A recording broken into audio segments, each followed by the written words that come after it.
Record. And if anybody else comes, then that will be great. All right. Just before you So start, Dr. Nix, I'd just like to acknowledge my mhm. assistant pastor is here with me, Reverend Roland Chapman. How you doing, Doc? I know you probably can't see me, but I can Oh, there. I Now I can see see you. you. Now I see you. Okay. All right, Rev. Wonderful. Welcome. Welcome. Thank You you. lifting Glad up to the be part. arms here. That's a Absolutely. key role. That's a key role. Yes, No sir. question about it. Yeah. Mhm.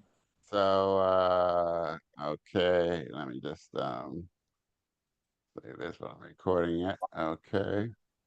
Submitting a couple more people. Okay. All right. So let me share my screen. Let's see. Wait, before I do that, I got to get this up.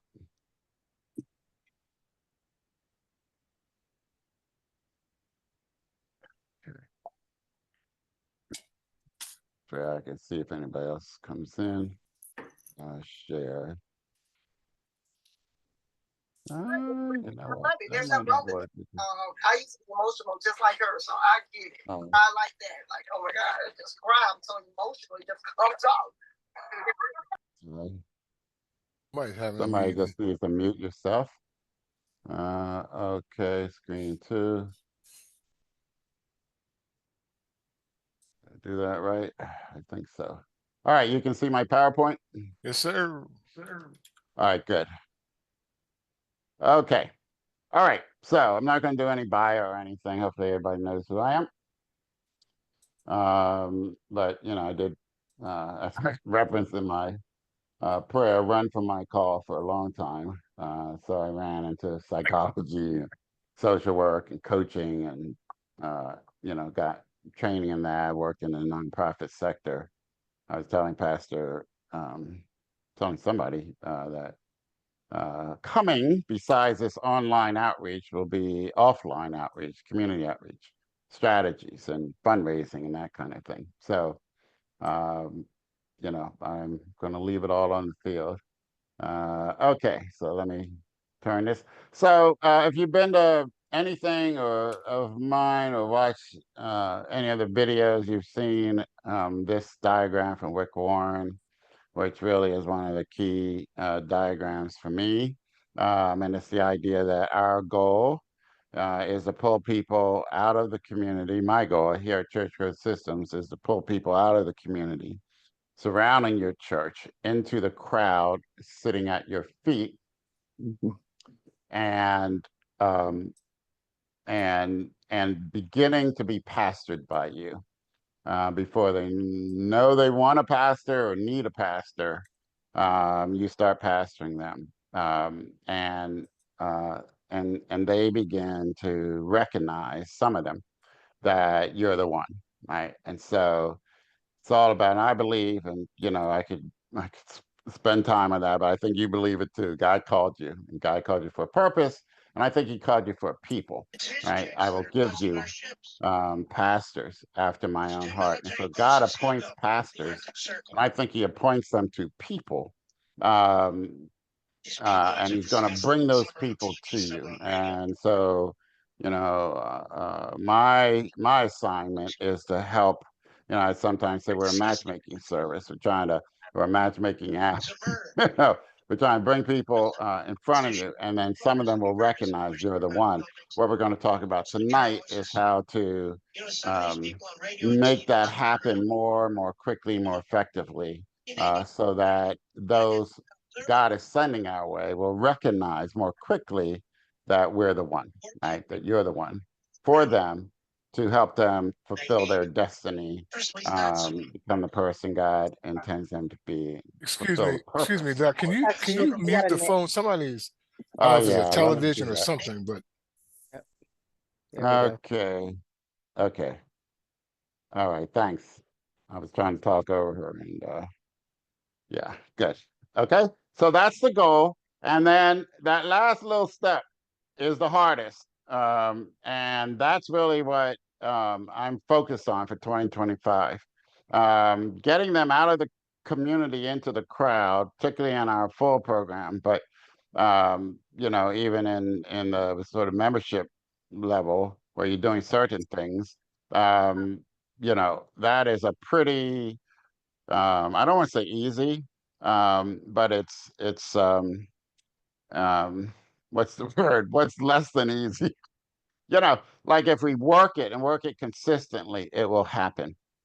Like people will come to know you, people will experience you, and the bigger that crowd, then the more people will come. I just heard Pastor Darrell Jones, say earlier. What was your number, Pastor Jones? You still here?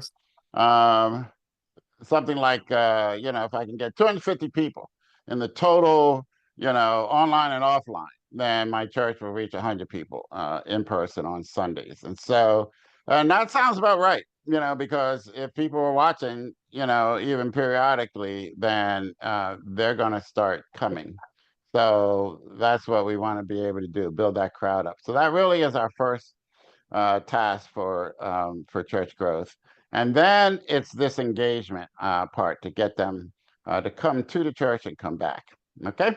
So that's always the goal. And we do that, as you probably know then by now, we got to attract their attention and interest, right? Get them engaging and connecting, and then nurture them um, to make a decision. And I always point out we're targeting two groups, not Christians who are, locked into a church, and not atheists either. We target them with other ministries, but this ministry doesn't really, uh, respond to them. If they're committed to, Jehovah's Witness or something.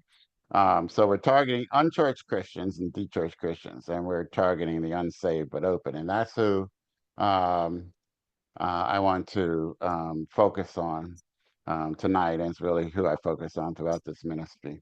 Okay.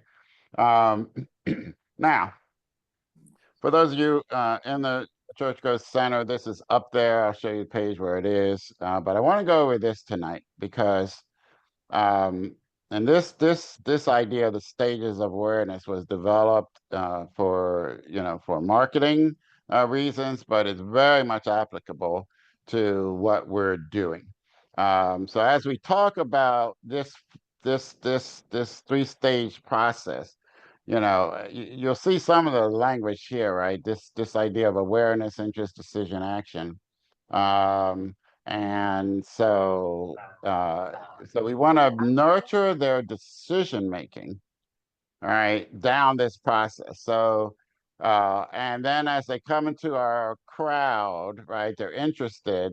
So they're going down. It's not apparent from this diagram, but this downward process over here is the same as over here, right? They become interested, but now we need to move them to a decision, both for Christ, that's, if they haven't, and a decision to become a part of our ministry, and to then actually act on that decision. So some will come straight down, right, and some will kind of take the long way around, um, which Pastor Jeff Jones, you'll be preaching on this Sunday, the long way around, with the Israelites for that third sermon in the Made for More series. So, all right, so the long way around is still getting there if we keep nurturing them. Part of our problem is we don't have a way to nurture, right? So they're watching online, you can't nurture them except they watch again, right? And so a lot of this now is about nurturing that decision. But with these two groups, then, there's different ways we can do it. So if we look at this framework going from five stages here, those who are unaware, they are unaware of their problem. I'm going to go into depth, and they're unaware of a solution. And then they become problem aware, but they don't know what can help their problem. And then they become solution aware. And again, this was developed for marketing, so it's all about selling people into a program, into a product. But the framework there is they have a problem. My product solves that. My program solves it. right? But they don't know. So now they know there's a solution. I'm going to make the distinction here between these, and then they become aware of a product that gives them that solution, or a product, a type of product, if you will, and then they become aware of you. Okay, so just to walk you through this, um, and I'm going to send out, so you'll be able to, I'm not going to go through all the detail of this, but I wanted this framework in your minds as we talk about workshops, and I'm continuing to let people in. So those who are unaware from a Christian standpoint, if you think about it, and it's kind of a shocking thing to think, but there are so many people, and if you think about the people that there's so many people who think that the life they're living is life, right? It's the life that's possible.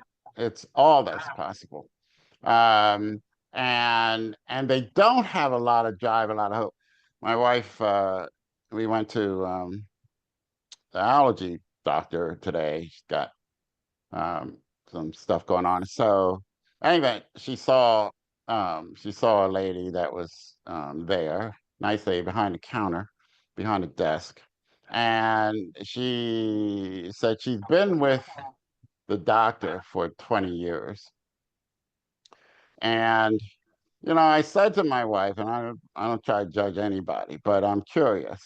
And it's like, how do you spend 20 years as a receptionist in a practice that values you? Like, what's the story there? Does she reach for more?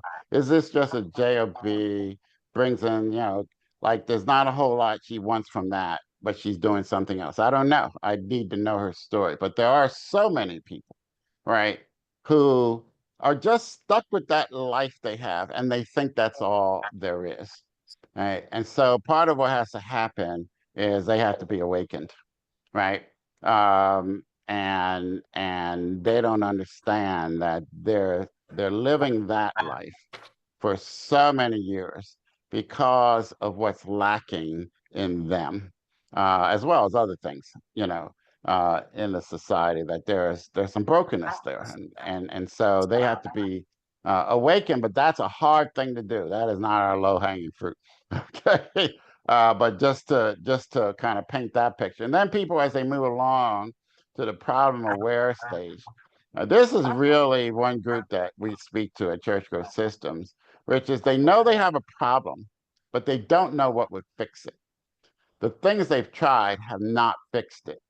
So they know their problems at a surface level, at a symptom level. If you think about going to the doctor, you go because your throat is hurting, your body is aching. Now people should suspect they have the flu, but it might not. It might be the beginnings of thyroid cancer or whatever. Like, you really don't know. What you know is your symptoms, and you want the doctor to tell you why you're having these symptoms.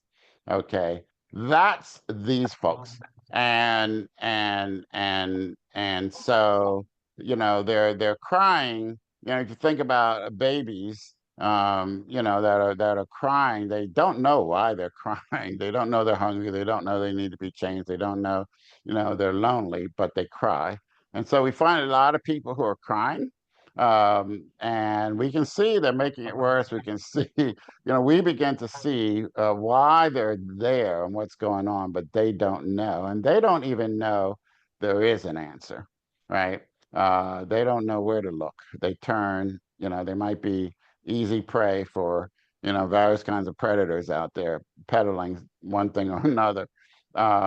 So they're looking, but they don't know where to look. So it's a scattershot thing, and nothing's really happening in their life. That makes sense.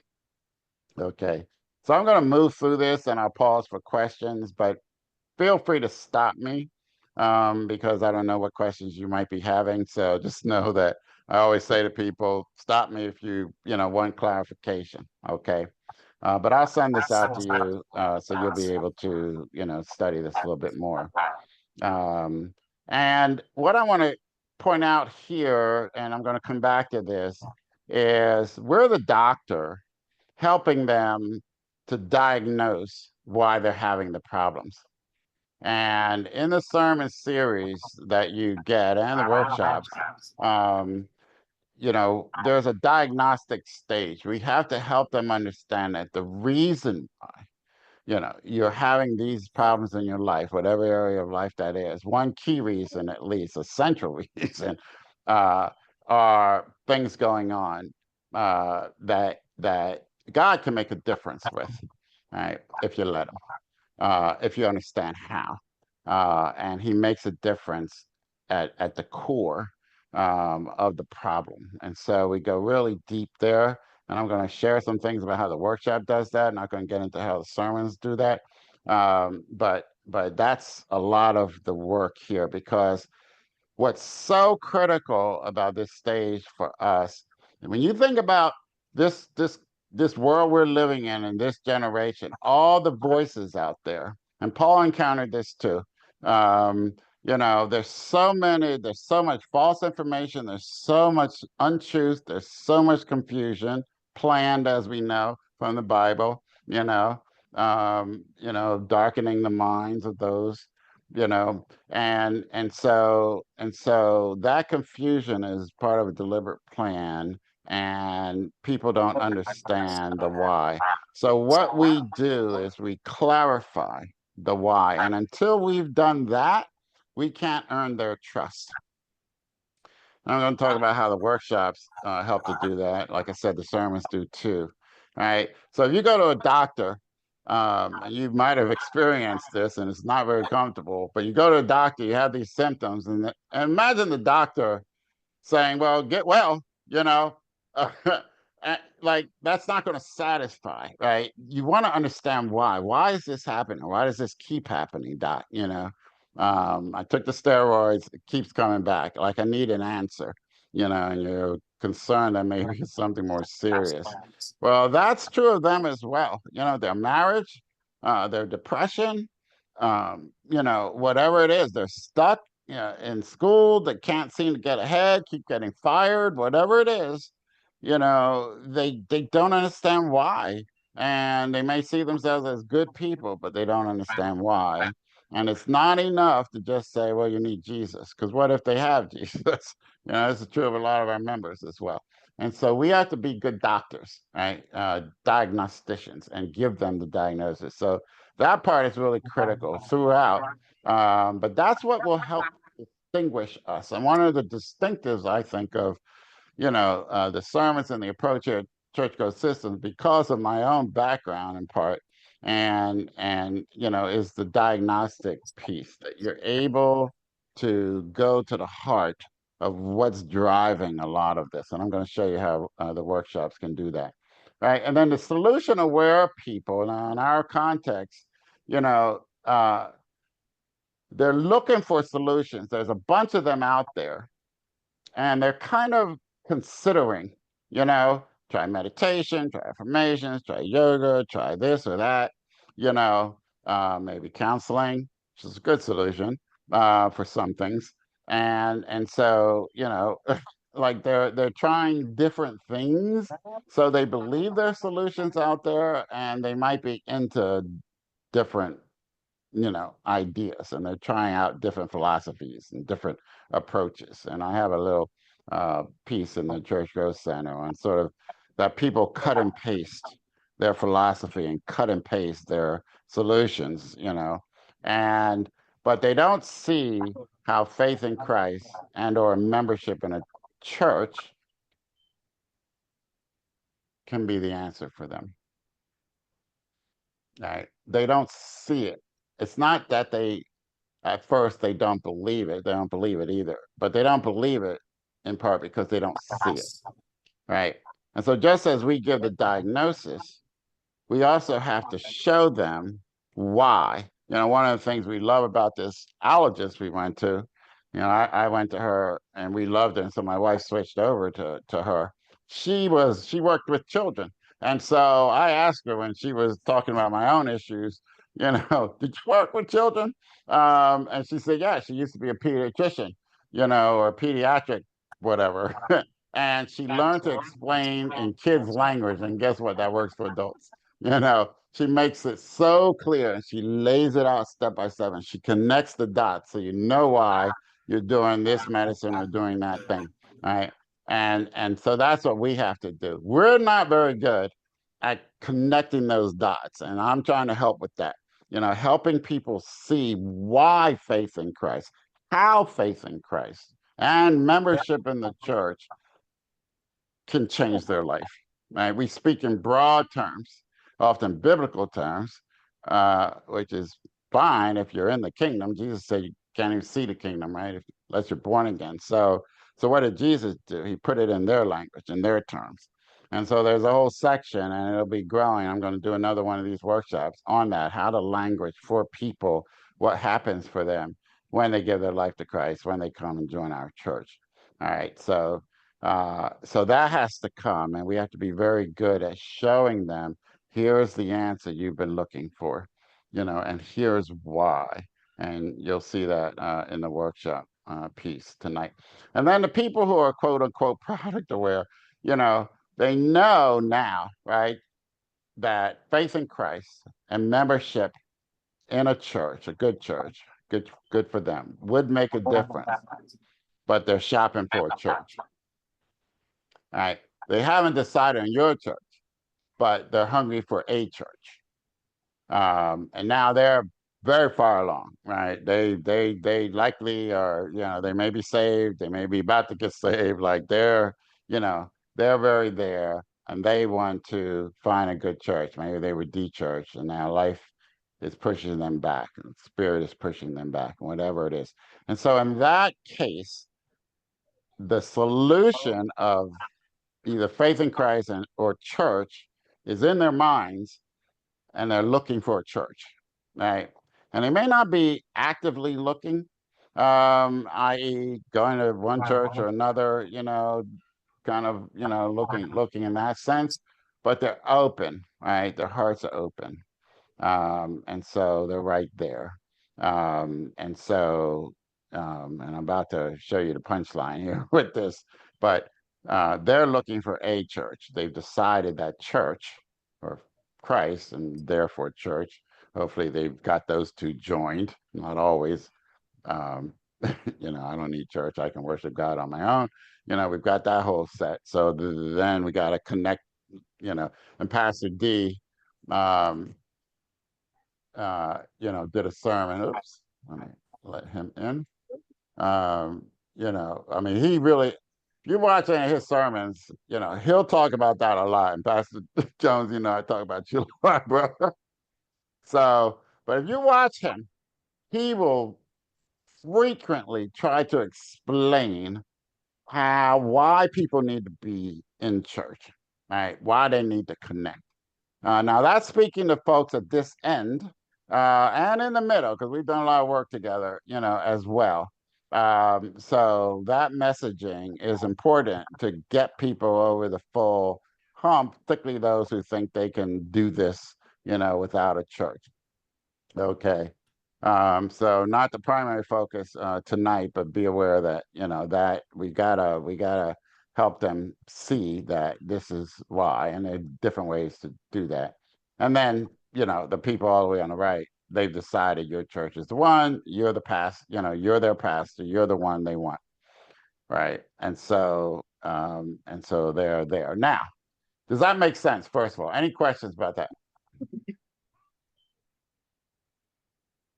Can I share a comment? Yeah, I'll comment. Yep. I've discovered something in my connections and even in my way of communicating with people, that in this era that we live in, people want a pastor but don't want a church. And so trying to navigate and break the barriers of hearts of people and share with them without shooting them down the necessity of being part of community and Right. the unity part of community is really, really one of the big goals that I need, and I'm sure all of us need need help on. Just connect. How do we connect them and let them know that this church is the organism that God has designed for us to grow together, live together, thrive together, get better together? that kind of thing. So just, if you want to speak to that, feel free to do that. But that's one of the things I've really noticed, especially in these last 3 to 6 months. Yeah. And so let's circle back around to that at the end and see if part of what I shared tonight helps with that. While we're not specifically spending time on this end, the right end, all the way over, but that distinction or that disjointed, even Paul dealt with it, right? Forsaking not, the assembling. So he had to speak to it, but it's, I think, probably maybe a bigger deal now. I doubt, a lot of the early Christians were talking that way, especially when persecution started. So yeah, so we have to make this chain of connection from the all the way across. Okay, all the way across. So before I go on, any other questions or comments about just this framework? Reverend Nix, Does it, can you explain, you said not saved but open, is the D church. What is the D church? so those are people, and that's back to the two groups. Those are people who have been in church more recently. That's how I define them, and have left for a Okay. variety of reasons, So as opposed dropouts, to, huh? Yeah, they're like dropouts, and dropouts. there's multiple reasons, and I have a teaching on that, and I'll put that up. Okay. Because there are multiple reasons for people to get de-churched versus those who are unchurched, meaning they have not been in church Mm-hmm. for, since a kid, for instance, since 1822, area where so many kids, young adults leave church because their parents no longer, make them go, right? So those would be the unchurched. Like a bunch of them joined your church last summer, right? And so those were unchurched people, right? Like they hadn't been back, they hadn't been to church in years, as Mm-hmm. opposed to de-church. They moved, it didn't connect. COVID, of course, increased that group. They had a bad experience. They're bored. They were bored with church as usual. Those are some of the big reasons, right? And so they're not looking for, old that old time religion. Like they're not looking for that. Does that make Okay. sense? Yep. Thanks. Any other questions about this framework or comments? Does this resonate with people you've worked with? Yes, sir. It resonates. And on one of these previous slides, I thought what was unique. This is Jeff Jones speaking. You in the middle it said God in you, God in you. And I think Yes, right. sometimes there's a reluctance to talk about the total package, that they're buying God, but they're buying you. I think you're going to cover that when we get to the workshops, because that's what I struggle with. Am I promoting myself and I have to come to the realization, no, I'm not. I'm promoting God, but there's a person here too. I can't remember. It was in the middle of one of these There slides. it is there. Yeah, right there.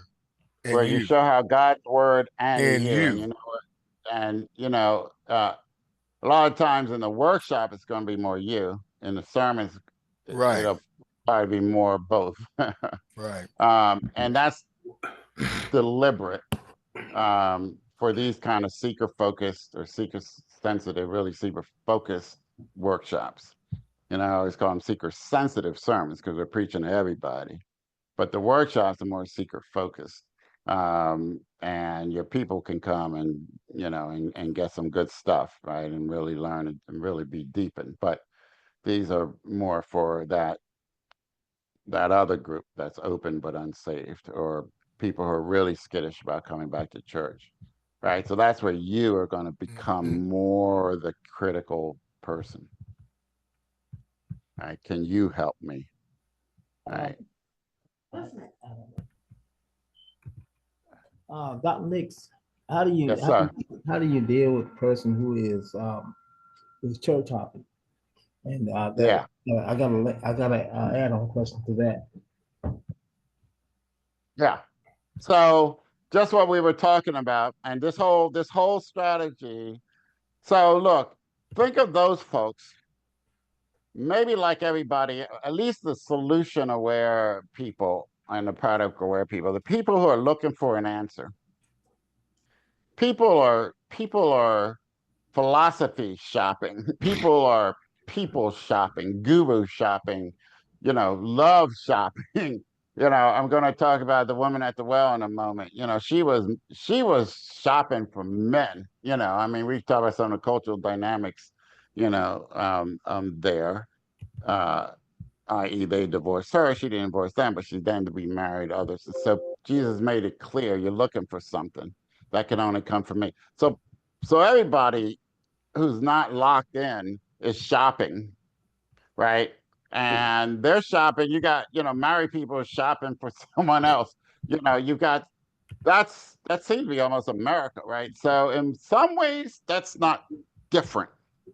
Um, the church hopping, but there are some things that we can talk about, though we won't try to talk about it today specifically, but I'll make note of that as something to, address, at some point here, is the more we do what I'm talking about tonight and in some coming workshops, the more people will recognize that you're the one.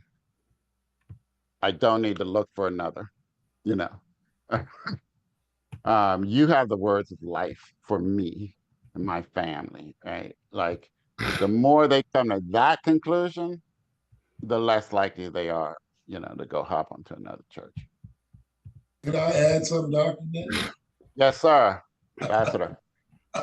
Yeah. Well, I just wanted to add to it. I think that when we do the will of God and you are authentic and truthful and committed to God and have your focus on God, I think He'll send you the people for you to shepherd. You know what I mean? I think that in church today, there's so many pastors and so many churches that are running it like a business, like they're trying to market. They're trying to market a business like it's the business. And what this is God's business. So I think that when you focus on the right thing, keep the main thing, like Peter, when he took his eyes off Jesus walking on water, he fell. You know what I mean? So when you start thinking about running your church in your own strength, rather than in God's strength and allowing Him to send you those people to feed, you just keep doing what it is that He's called you to do. That's my philosophy. So look, I would say that that's the core of it. Mhm. And I tend not to focus as much there because I trust that you already have that, I know. commitment, and that my job is to talk about how to implement that, right? No, I love your approach, Musically. Dr. Nix.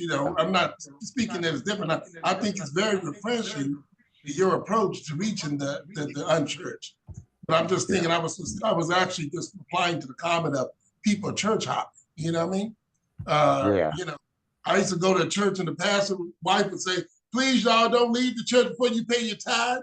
But when you got to beg people for tithes, that doesn't look good to me. You're not you ain't trusting somebody. Yeah, so that's the old style, right? And so we'll talk Right. about that maybe at another Mhm. point too.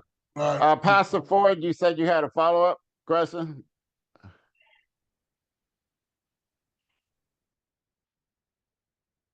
you go. Okay, well, you can ask it in a minute. Now look, let me go back to this, and welcome to those of you who just came on board.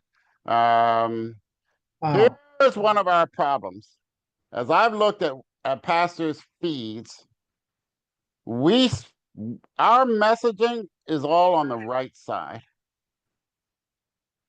We speak to people who are looking for a church, and people who know the Lord and want to come to church. And I would say 9 out of 10 things I see on pastors' feeds is all about come to church. It's going to be great. You want to be here, uh, and it's like, no, I don't. And we don't speak to people who are somewhere to the left of that. And that's our messaging. And so there's this gap um, of messaging that doesn't speak to anybody who doesn't already believe there's a God, believe in Christ, or at least know they need to get to Christ. It used to be that, you know, you could talk to somebody not in church. It's like, yeah, Pastor, I know I need to come, but I just need to get myself together. Like that's somebody who already you know, quote unquote believes in God, but and knows they ought to be in church, but other reasons are keeping them out. Right? These days, it's like, what's church got to do with me? I don't need church. Come on, you know, and and and they don't know, that they do. Right. But if all our messaging is there, then talk about the low hanging fruit. Yes, there are dechurched, unchurched people who are looking, or at least would be open to an invitation. And I'm not saying we shouldn't have that messaging out there, but if 80-90% of what you post, if what you say out there is come to church, you are not speaking to the, majority of people not in church, which is now also the majority of people are very close. We're not speaking to all those issues that we just talked about. They don't, the problem, aware people don't even know that there's a solution. They just think that's life, right? People up that end, and the solution aware people, they're looking around for solutions, but they haven't committed yet to this one, Christ and church. And so, come to church, it's going to be great. We're having an anniversary. We're going to do this or that. Like, that has nothing to do with me. And so people just, they don't even really register with that kind of messaging. Does that make sense? It's a little hard, but does that make sense? It does. Okay. Yes, sir, it So does. Yes, part yes. of what I'm trying to do is to expand our messaging. And, I admit I get, what's the word? I don't know, frustrated might be too strong a word, but I realized I have to do a better job of selling you all, on the need to broaden your what people hear from you and see from you publicly, on your feed. And that's why I give posts, and I'm encouraging people, and my daughter's going to help with some helping you to do some videos and things, and to broaden your messaging so that people to the left of solution aware looking for a church can start to consider you as someone who can help them. Until that time, then the only people who are going to consider you, are the people who are looking, unless through some other means, you know, offline, they come into contact with you and they start to like you, right? And you help them in some way, you know, and then they might begin, but then you're doing what I'm talking about. You're becoming someone for them who can help them, right? You're rebranded in their mind as someone who helps, right? And so that's what we have to do, and that's why, and I don't have it on this um, PowerPoint. See if I can pull it up, but I start with that Mark passage whenever I'm doing the introduction to all this about Jesus was out there transforming lives, right, healing the sick, casting out demons, etc. Right, and so he was changing their lives, and that's what gave him a hearing for his teaching. And so for the people to the left of this point, we have to become someone who ever more clearly is someone who can change their life, right? And so that's where the workshops come in. Okay, it's to close this messaging gap and to start reaching people who are here. The people on the right, yeah, those sermon series, they will respond, some of them, and try to start taking you in. The people left of that, not coming on a Sunday, unless the Spirit is really moving them, then moving them to the right, right? So we have to have something for this huge group of people who are not looking, who haven't decided Christ, I need to give my life to Christ, or they did, I need to get back in church or whatever, right? And so, so if you think about the woman at the well, where do you think she fell when Jesus encountered her on this continuum? She was unaware. She was unaware. Didn't have any awareness that she had a problem. She weren't looking for a solution. She was just living her life. And then she meets somebody that causes her to think differently. So she wasn't aware, even though she'd had 5 husbands living with a man, she wasn't aware that she didn't have a problem. Can you say more about that?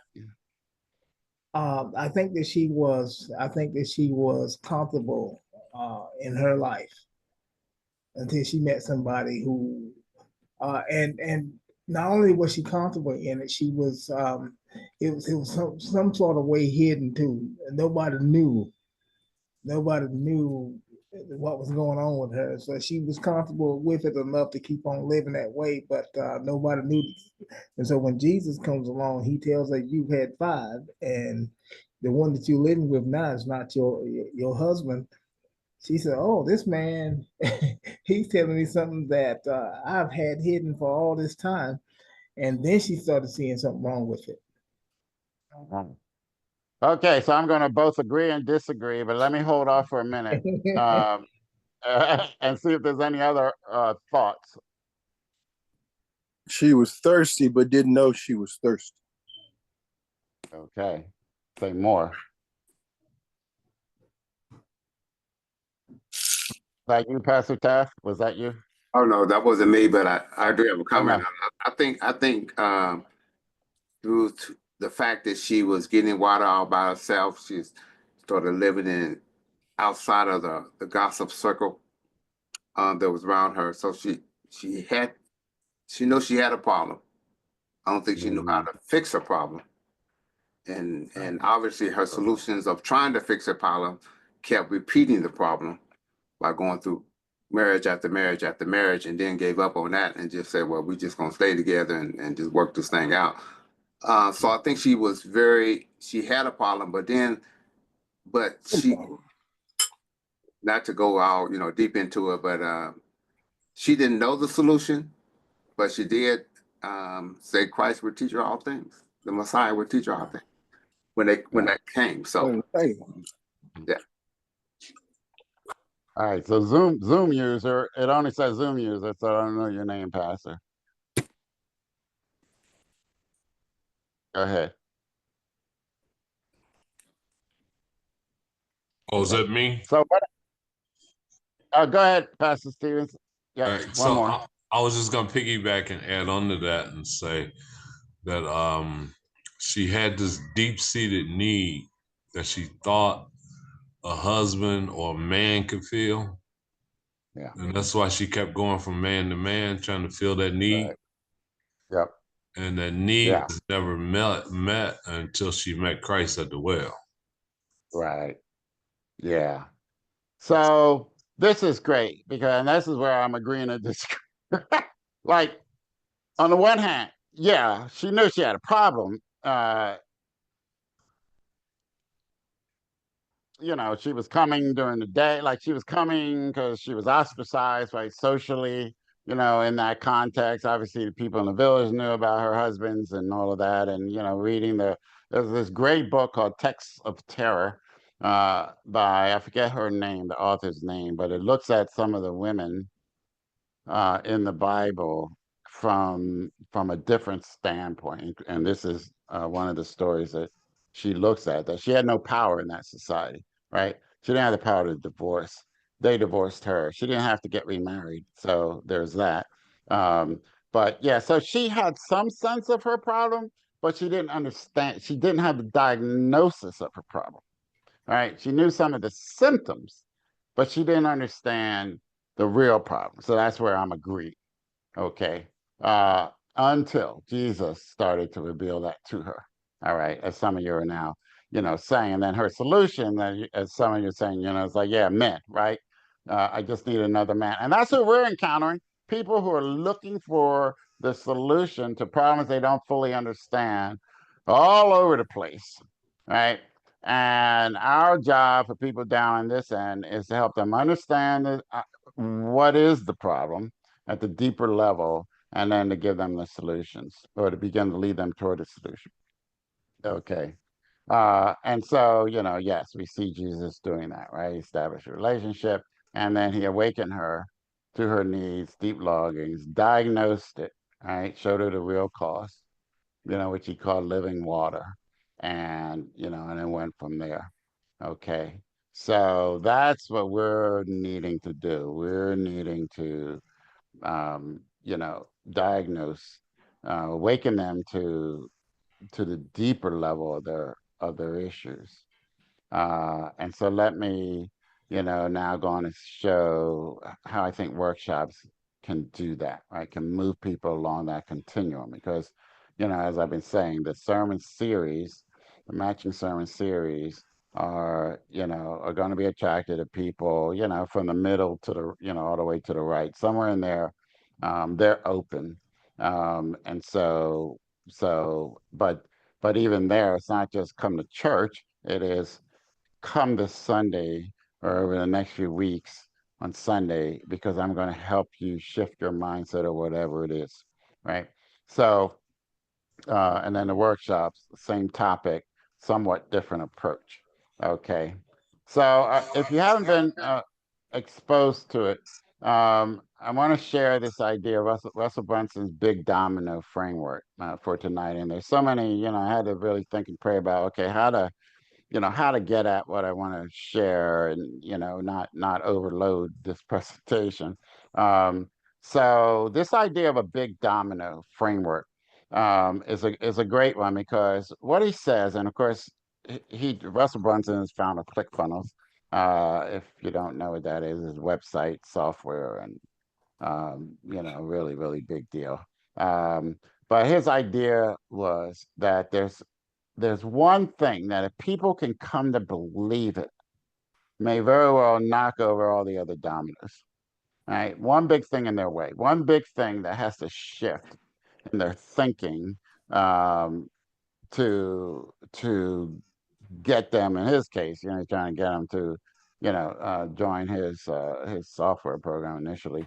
So the one thing, right? What's that big domino? What's the big thing? Okay, and this is kind of one way of framing it, that if I can make them believe or get them to believe that this opportunity I'm talking about is the key to what they desire most, but it's attainable only through what I'm talking to them about, then that can knock over all the other concerns. If they really come to believe this. All right, so the big domino for this workshop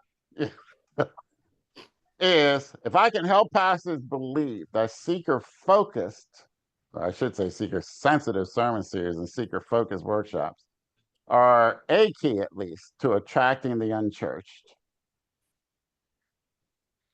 And it is attainable. And I'm not interested in an only thing. God raised up more ministries to help the kingdom, but attainable, it is attainable through church growth systems as a specific vehicle than any other concerns, are secondary. I am not going to say obsolete. So the idea is that tonight, if I can help you see how workshops can be a key part of your toolbox, for attracting the unchurched. It's only one tool, but it can be a really powerful tool. Then I've done my job for this workshop. Okay, so that's the big domino. And so I've laid out a framework for why we need to learn to speak to people outside of the way we normally do, why we need to help them move along a process toward, a decision to give their lives to the Lord and join our church. Then I've done my job. If I've shown you this and you leave here believing it, all right. So that's the big domino for this workshop. Okay, and so the big domino of your workshops is to move them from wherever they're starting, right? Like this person is, maybe definitely on the left somewhere. I don't see what this has to do with me, whether they're problem unaware or problem aware rather, but their solution unaware, like, church, that's, I'm not looking for that, to, okay, this helped. I need more of this. I need more of you. Right. One workshop is not going to get them all the way. Did a workshop with one pastor, like, well, nobody joined. It's like, well, one workshop with no follow-up is not going to, cause people to drop years of resistance and join a church necessarily, though there are pastors here who have done that. And let's see, Pastor Jones, why don't you, Pastor Jeff Jones, looking for you. There you are. Share your experience before I get into the detail of this, with the work that you've done on grief. Yeah. Okay. So before I met Dr. Nix, it was apparent to me that we had to get people in our doors. And so through Grief Share, they have these workshops that you can do. And they have an outreach purpose, right? It's to handle the grief, but also for you to find out the names of people and follow up with them. So anyway, we did 3 sessions. In those 3 sessions, we had a total more than 100 people attend. More than 60% of those people were not members of our church, right?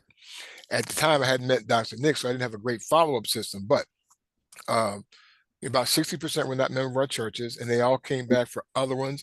About 10 people visited, and out of those 10, I think we had maybe 3 people who come on a regular basis. But the point I want to make is the idea of having workshops where someone walks in that door for some other reason than just to attend a church service works.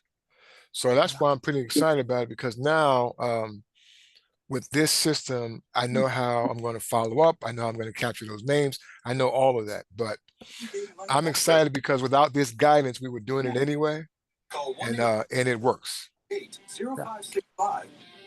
Yeah, and so that was the initial, right? Right. And so it's a follow-up, and that's where, I mean, he signed up for full program right away, because it's that follow-up Right. that was missing. We're not even talking about follow-up tonight, but It was the follow-up, and it was the Mark chapter 1. They get him to the door, right? Right. And when I saw that in that seminar we were doing through Grief Share, I said, oh, I was using a method to get to the door, but I just made it up. That's why when I found you, it's like, oh, shoot, this is it. But I had had some experience and said, this is what I'm looking for. Right.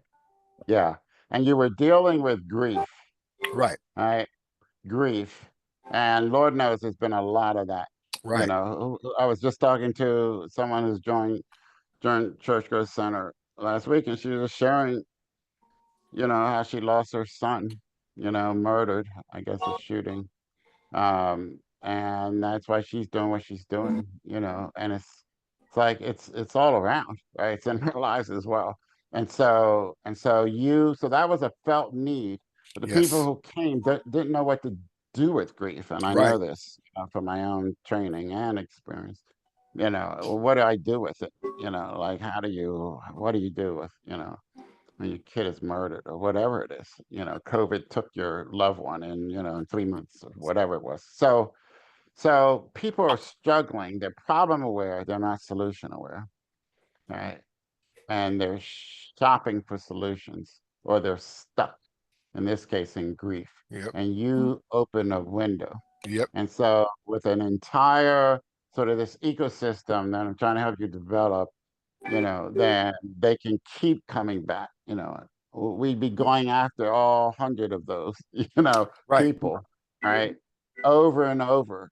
Come to this, come to that, right? We have answers for you. So we're moving them, but they also, wanted more. And I don't know, Pastor Hurd is not on, I don't think. Are you here, Pastor Hurd? Am I not seeing you?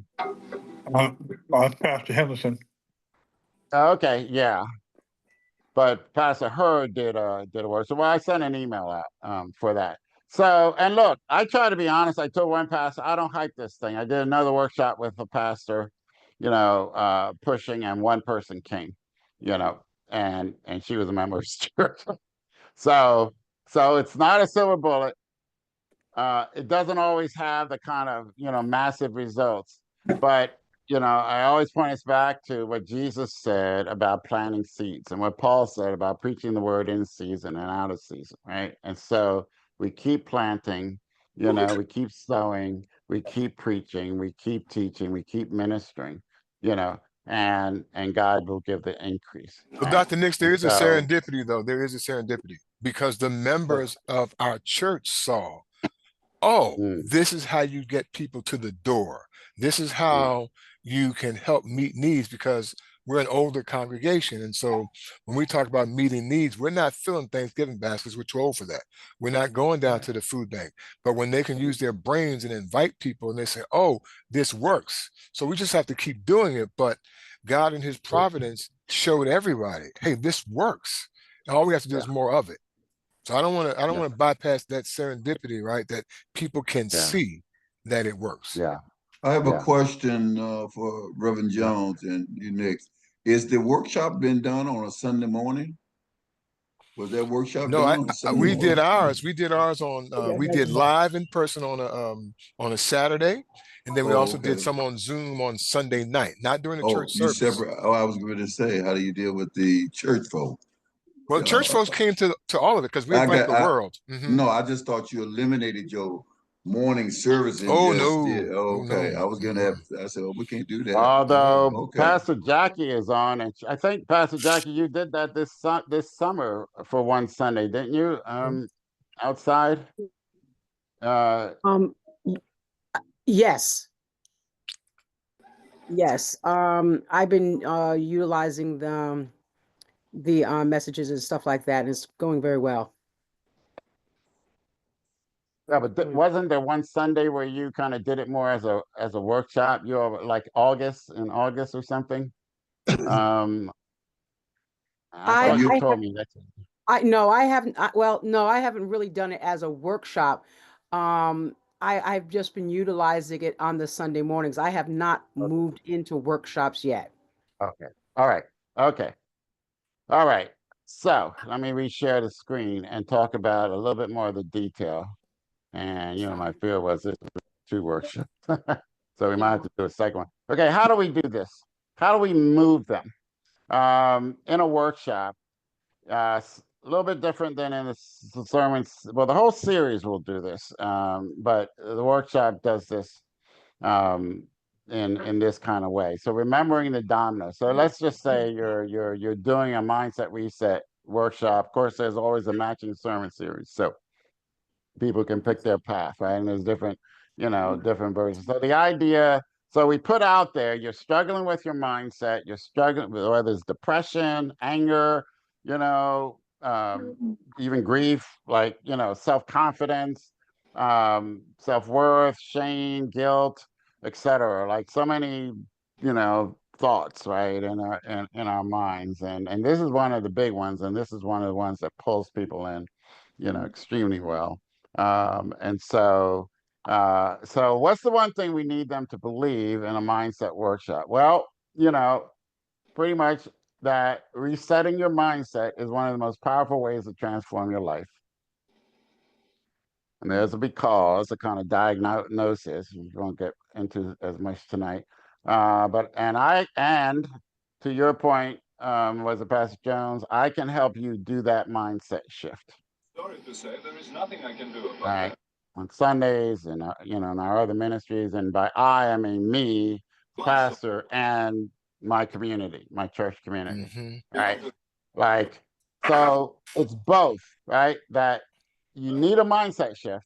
And if they've come to a workshop, whether it's virtual or in person, then they already know this, problem aware. They're now somewhat solution aware, not in any depth. Trust me on that. People really don't understand Romans 12, and other passages and, psychology, and they can't really connect the dots, but they know they have these thoughts in their minds that are troubling them, and they don't know what to do about it. So to that degree, they're problem aware. They're not they're not diagnosed, they don't have a diagnosis for the most part, usually, right? So that's why there's this because here, right? And I'm gonna show you a little bit of this tonight. And then there's this other thing they gotta believe, which is that I can help you do this. Okay. So both parts of that are important. The mindset will transform your life, and I can help you do the mindset. Okay. In that order. Okay. So the big domino promise in a workshop like this is something like, in the next 90 minutes, I'm going to show you how changing your mindset can completely shift your relationships. Let's just take the marriage. Let's say we're focusing in on marriage. I have a program coming out around marriage. And so this is actually going from that tonight. Can completely shift your relationships so that you can stop feeling stuck, unheard, or unappreciated without waiting for others to change. Now, if I said this, put on your hat, the people maybe even those who are not Christian. And somebody needs to mute. So I'm not sure who that is, but maybe I just got it. What goes through your mind, as you read this? You know, put on your unchurched, person hat on, and they hear you saying something like this, the start of your relationship workshop, your mindset, relationship workshop. This is Jeff Jones. When I put on my unchurched hat, this is a great opening. This is what you hear when you go to self-help seminars and workshops, is what you hear is familiar to a person who, whether they're churched or not, that opening is familiar. And it's something that's expected that you would say something like that. So that would be someone who's solution aware. Yeah. And even product aware, like workshops, self-help workshops is a product in that framework, right? It's so they're over on the right, not all the way, but they're actively seeking. So okay. What about someone more in the middle or to the left? Well, when I think about changing your mindset, I think about more like you have to be careful of how you think, and that affects how you make decisions. And some decisions that you make will cause you to be in danger. Uh, some of them will cause you to lose your mind. Some of them will cause you to die prematurely. But yeah, for sure. Now, Pastor Ford, how many people do you think out there believe that already? I don't think it's if you're dealing with young people, I don't think they believe it at all. Yeah, you're dealing with older people and people who've gone through some things. I think that they believe that you can't just make decisions off the cuff because they've experienced the consequences of thoughts leading to decisions leading to consequences. Do that enough and you begin to connect the dots, right? And what I say when I'm talking to people like that, I'll say, as a man thinketh in his heart, so is he. Well, that's right.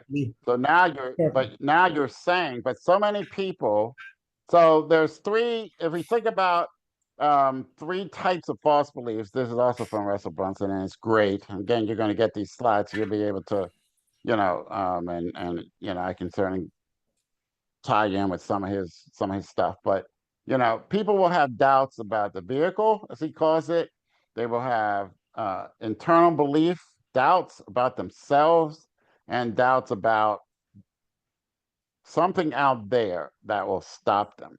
And so, in a marital context, the problem is my spouse, and the spouse might be a problem now. Let's not be naive about it, right?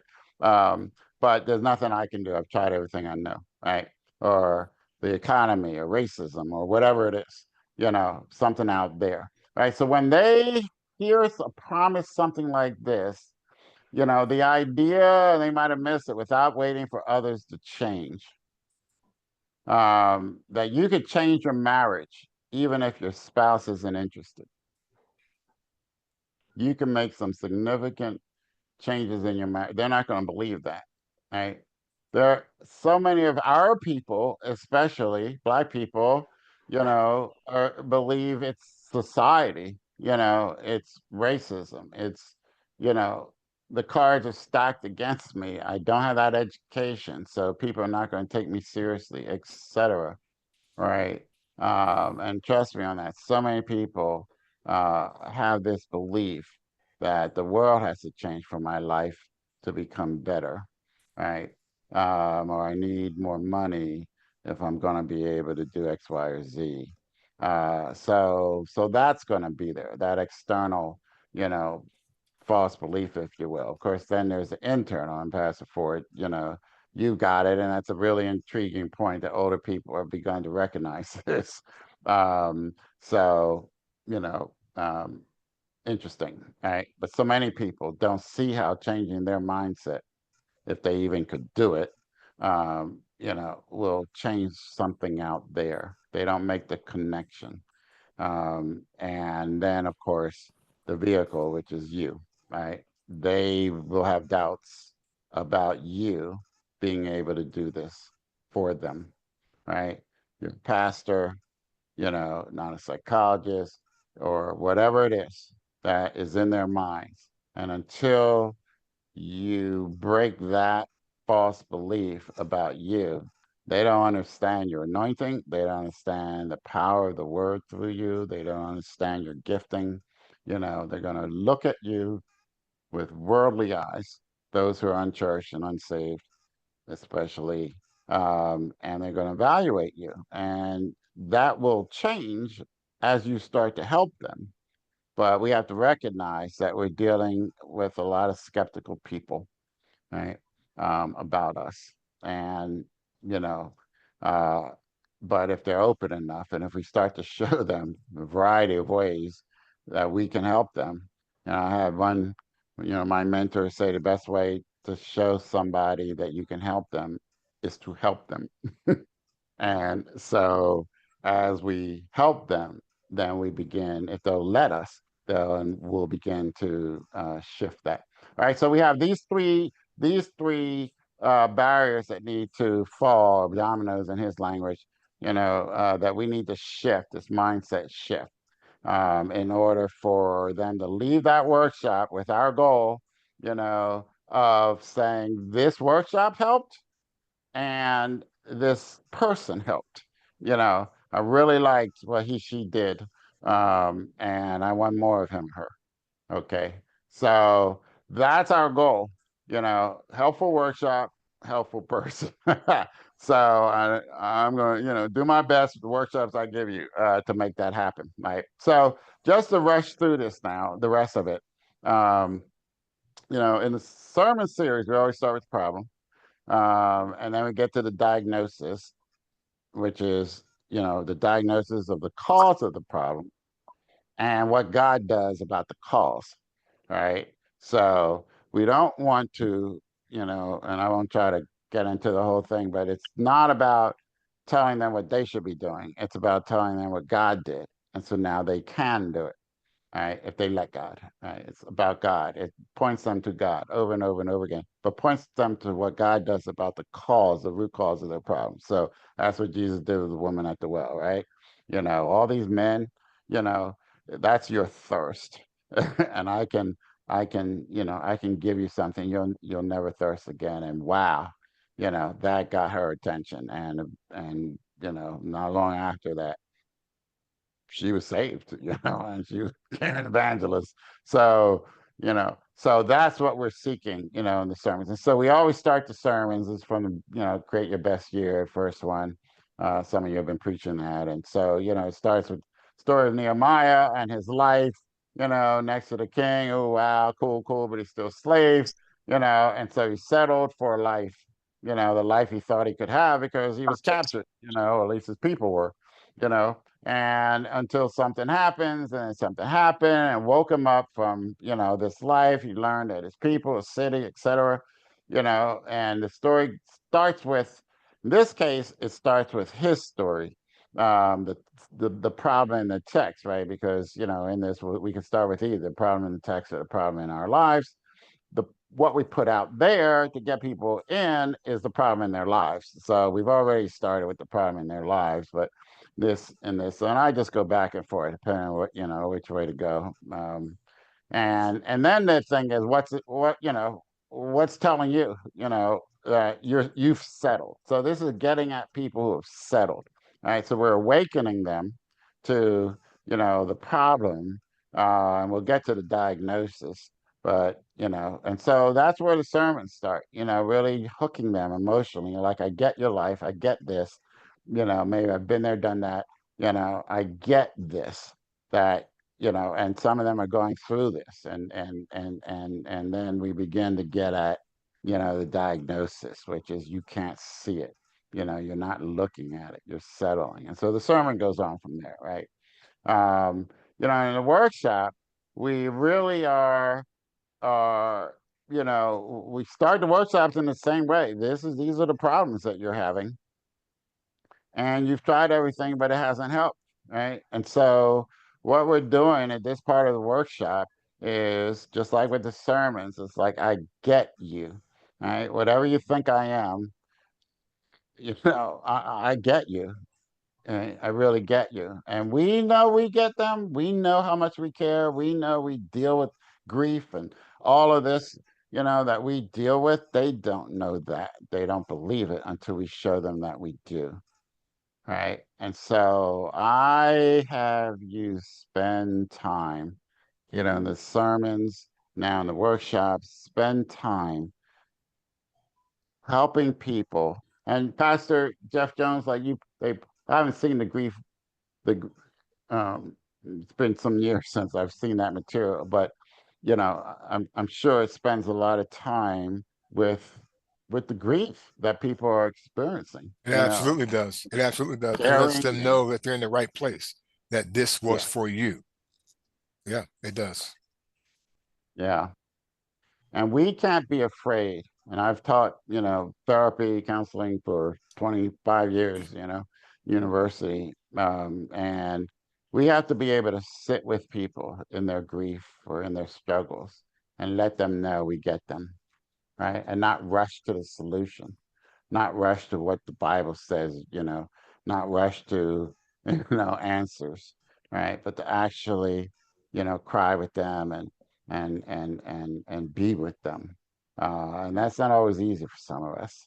Um, and might be even less easy for the men in the room, because men tend to be fixers, you know let me fix it for you. Let me tell you what you need to do, and what people need first from you is to build that relationship, and to begin to trust you with their hearts. And they're coming on edge or whatever, right? These are not your people. These are not your members. They've been with you for some years. They trust you. No, these are people. They're strangers. They've come onto a webinar, come to a workshop, and they don't know you. And so you have to let them know, I get this. And so we spend time getting it out and then helping them know they're in a room of people who are also struggling with this, as well. And everybody won't share, but some will. And so then they get to the feeling, I'm not alone in this. And so I'm trying not to make this too long, this workshop, but there's just so many reasons for you to spend time both in the sermons and in the workshops, letting this generation know, I get you, you know, and to let them know, emotionally, and not to rush past this. So we do that in the Rise workshop. It starts with this, when we've had setbacks, um, what are the mistakes that we make? And so I won't try to get into all of this now, but there's kind of like, what are your symptoms? And then what have you been doing to fix it that hasn't fixed it? Right. And so, and both of those are the problem, you know, but and so we help them to start to see that what they've been doing hasn't worked, because what we want is for them to stop trusting, you know, Proverbs, right? Lean not unto your own understanding. Why? Because your understanding got you here. right? So we want to open them up to a new way of looking. And so there's this kind of, there's this rough period in the sermons and the workshop where we just got to get straight with one another, not judgmentally, with absolute empathy, with tears in our eyes, with heartbreak for their pain, the pain that they're experiencing because of their choices, as well as things that have happened to them, you know. And so we're sitting with them, but there's this period where we have to make them be willing to shift. Sometimes I call this the John the Baptist part of the process, the sort of breaking up fallow ground, bringing people to repentance, repent and believe, right? And repentance, is that grieving for, recognizing I've made mistakes. It's brought me here and grieving for that process. So, you know, happy to discuss that more another time. But this is so important. And we spend time with this, we don't rush past this, right? Because if they get this, if they acknowledge this, if they recognize I've blown it, I keep blowing it, I got to stop relying on what I've been relying on. Then they're ready to hear an answer from you. Okay. So there's this part of the workshop, and I just want to make sure that understand that framework. And then, there's this kind of, where you share your own story, at least a story, and your story can be one of the most powerful things you do in a workshop. And I think I sent that slide to you. I think I have it here. About what it takes for people to come to want to, entrust you with, their hearts, their lives, their mess, their pain, their hopes. They got to come to know you. Initially, they got to come to like you, right? Be drawn to you. And then they've got to come to trust you. And it's not just trusting what you're teaching, it's also trusting you, the person. I imagine Pastor Jones, and Pastor Hurd just did the Rise workshop. And he had, I sent those stats out, but you know, um, you know, I guess you told your own story. I don't know. You tell me. We've all experienced grief, so but they had to come and trust that you weren't judging them. You weren't saying to them, "Just get over it already." Like Right. Right. I absolutely told right, my story, and I actually told it from the perspective of when we did loss of a spouse, that I've never lost a spouse. I've lost people, so I can't imagine your pain must be doubled. And that was enough to kind of calm the yeah, room down to say, oh, okay, well, he knows what we're talking about. He knows this is worse than what he thought. So yeah, either way, it works if you share something. yeah. Something, right? And I encourage you to do it in sermons. Yep. Um, you know, on social media, to come out from behind, and those of us who, and especially us, black male pastors, we can be pretty stiff, and formal, And so I'm encouraging us for this for these younger generations to shed that and to become a person that they can touch.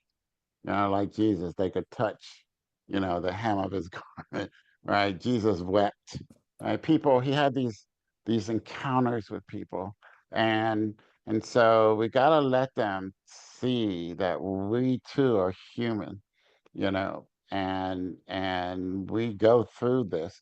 Pastor Jackie, who's also one of my heroes, and my wife just loves her. By the way, my wife is on, Pastor Jackie. I don't know, you didn't see me introduce I her. saw her. Yep, Maybe. I did. Oh, you did? Okay. I did, yeah. If we were in Connecticut, she said she'd want to join your church. uh,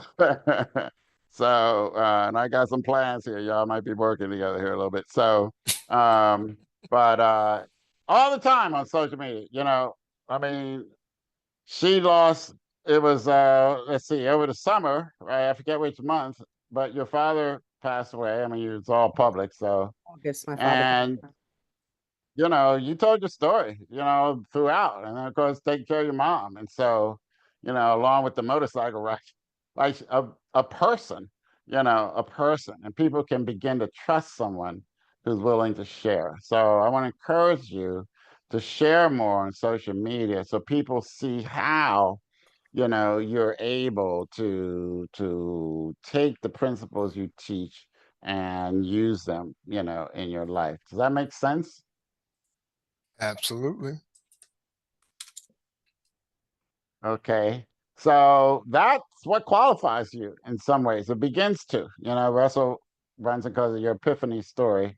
It's a great framework he has for telling your story. But learning to tell your story, along with the stories that are in the Bible that are in the room as well in a workshop, right? You can do that. And it's basically I struggle with this also, until I learned this, you know. And so it's like my life experience taught me these that I'm going to share with you. And of course, I also got it from the Bible, got it from various, places. So I've learned how to do this, not perfectly, but I've learned how to do this. And so that helps. It helps if you're doing that before they come. That's one of the things that will help them come. Like, wow, he knows what I went through, she knows what I went through. So I encourage you to do this social media. It's, this was my struggle too. Here's what I learned.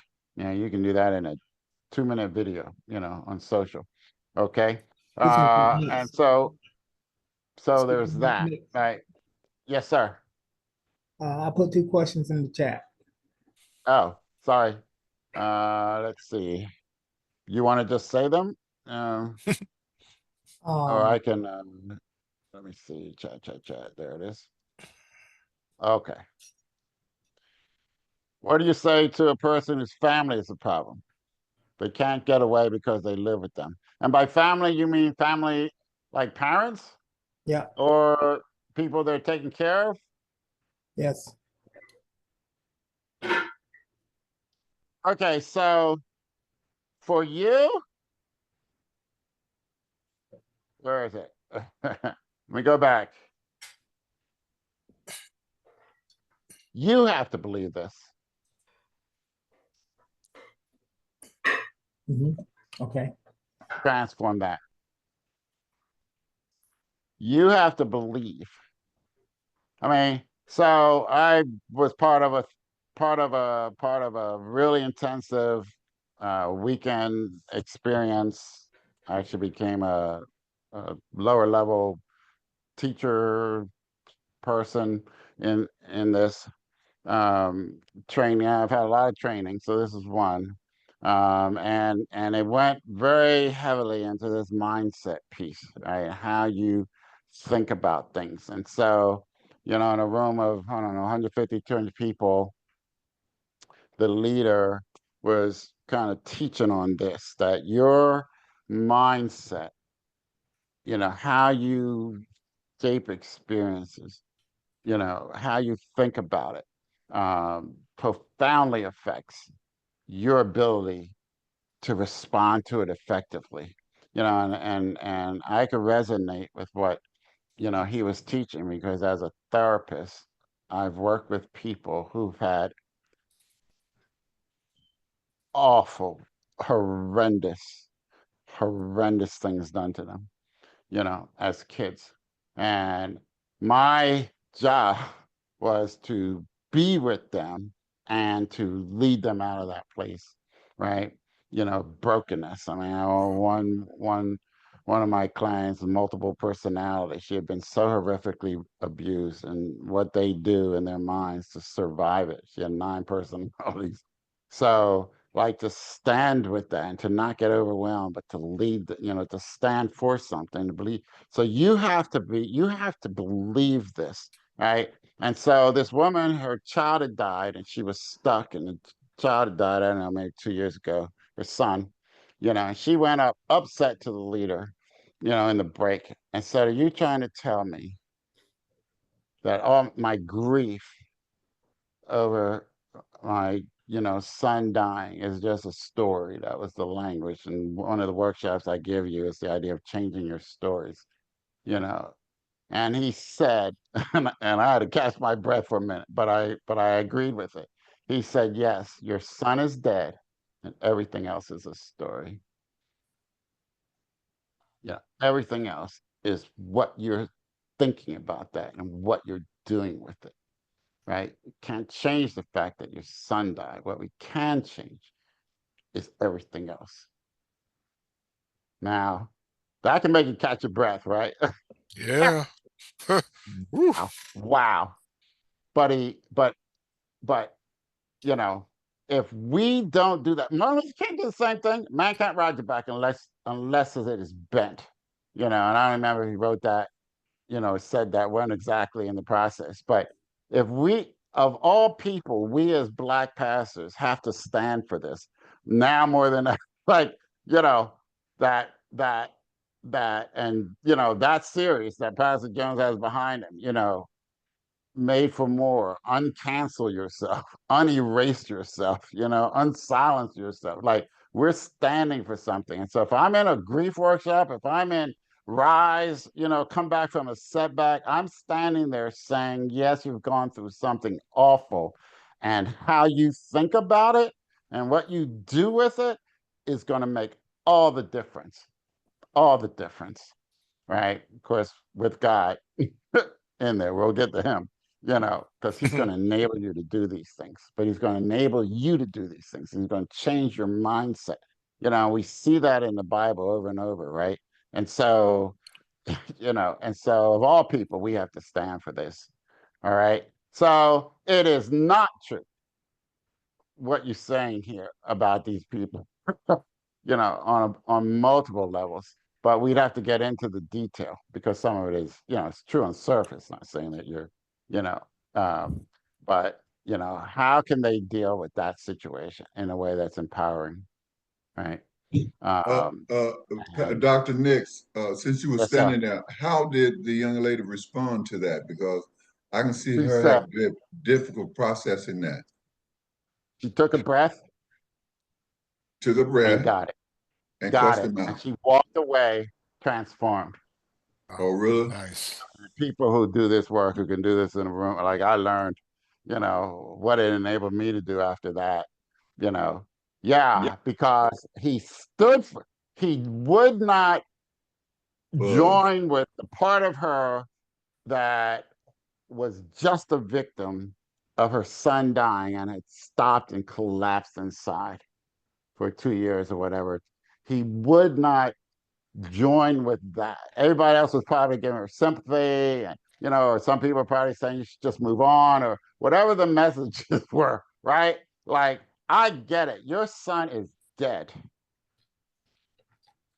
And what you think about that and do with that from here on out is going to determine what your life is like. And so far, you haven't done a very good job of it, but that's why you're here. He didn't have to say all that. I mean, he taught it, and so he didn't have to. Like, she got it, and it freed her. And I can tell you, as someone who's done this, not as quickly as they're able to, but over time, I've sat with people who have gone through awful things, as I said, and at the end of it, at the end of our process, right, they're in a far better place, far better place.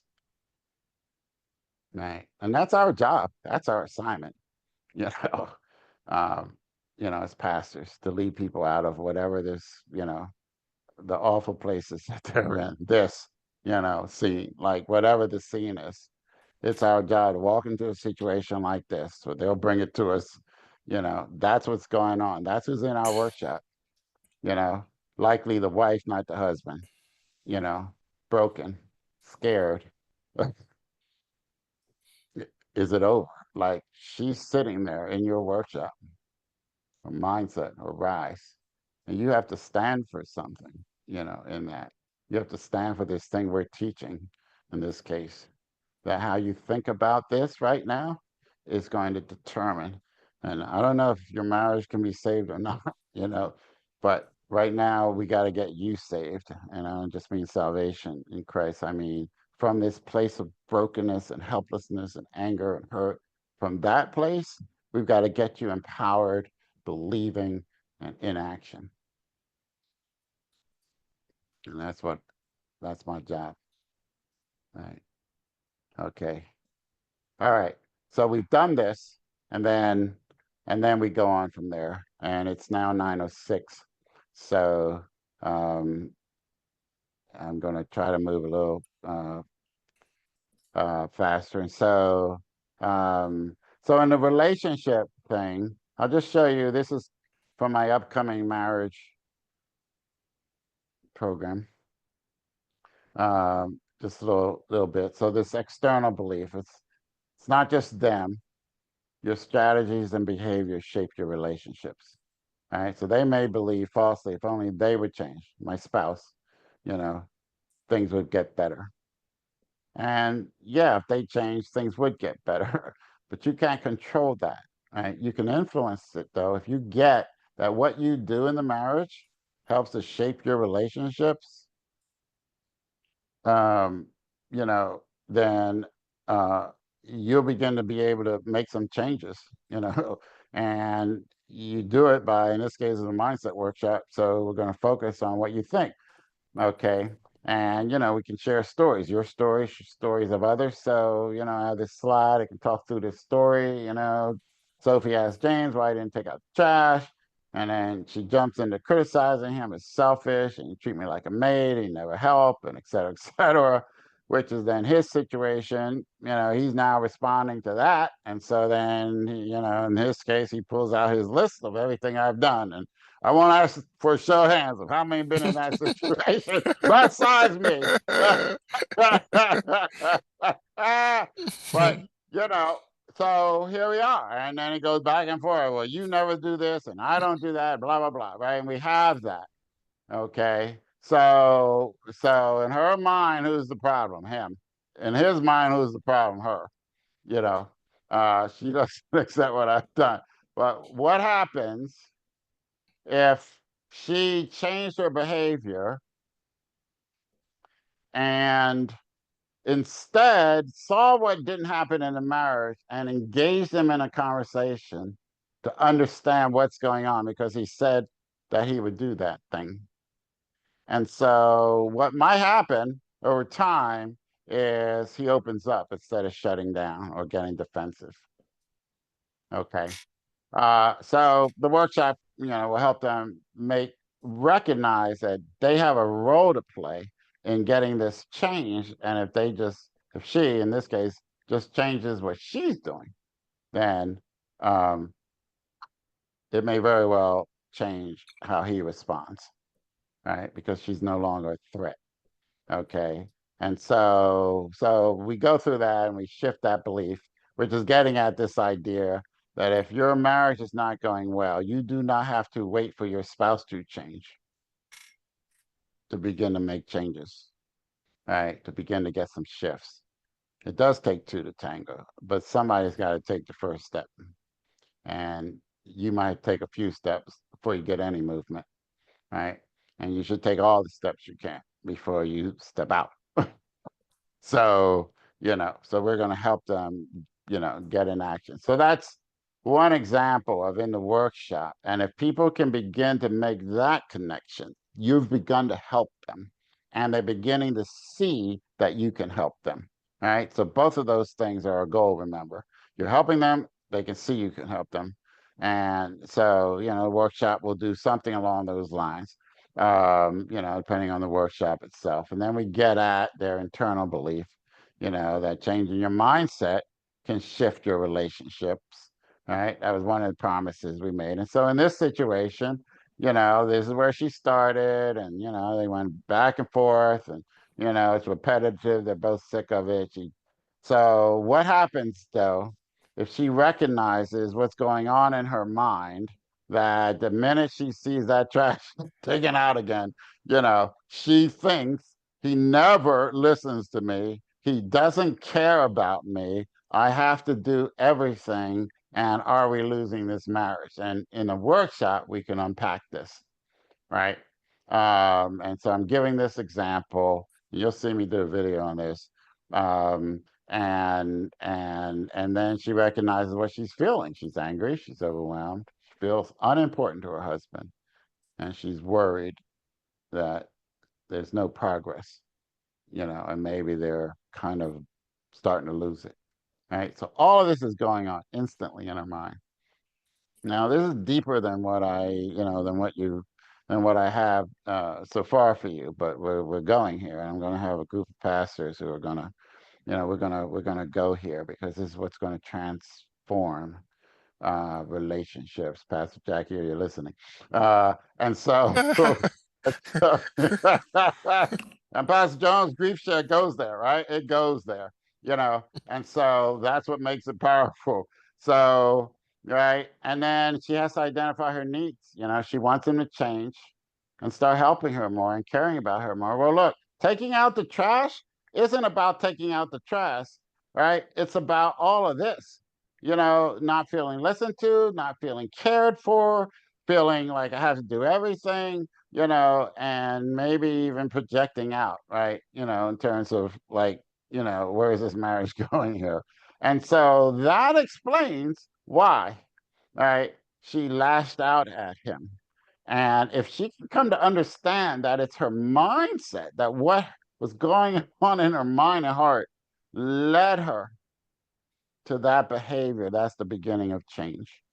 That's what will enable her, right, to change this. Now, the sermons don't go this detailed, this deep, right? But the sermons lay the framework for people, they let you put the framework out there that your thoughts, if you're doing one of the mindset series, over and over, week after week, you're showing them through the stories and the word, and the examples you give, that your mindset determines so much. So you're laying the predicate, the premise out there in the community that you're someone who understands the power of mindset, and you're laying it out there at almost more of an emotionally deep level than this kind of specificity. But then when they come to the workshop, and eventually we'll get to it, your midweek, if in your midweek you're doing this after you preached on this on Sunday, you're helping people to apply it, to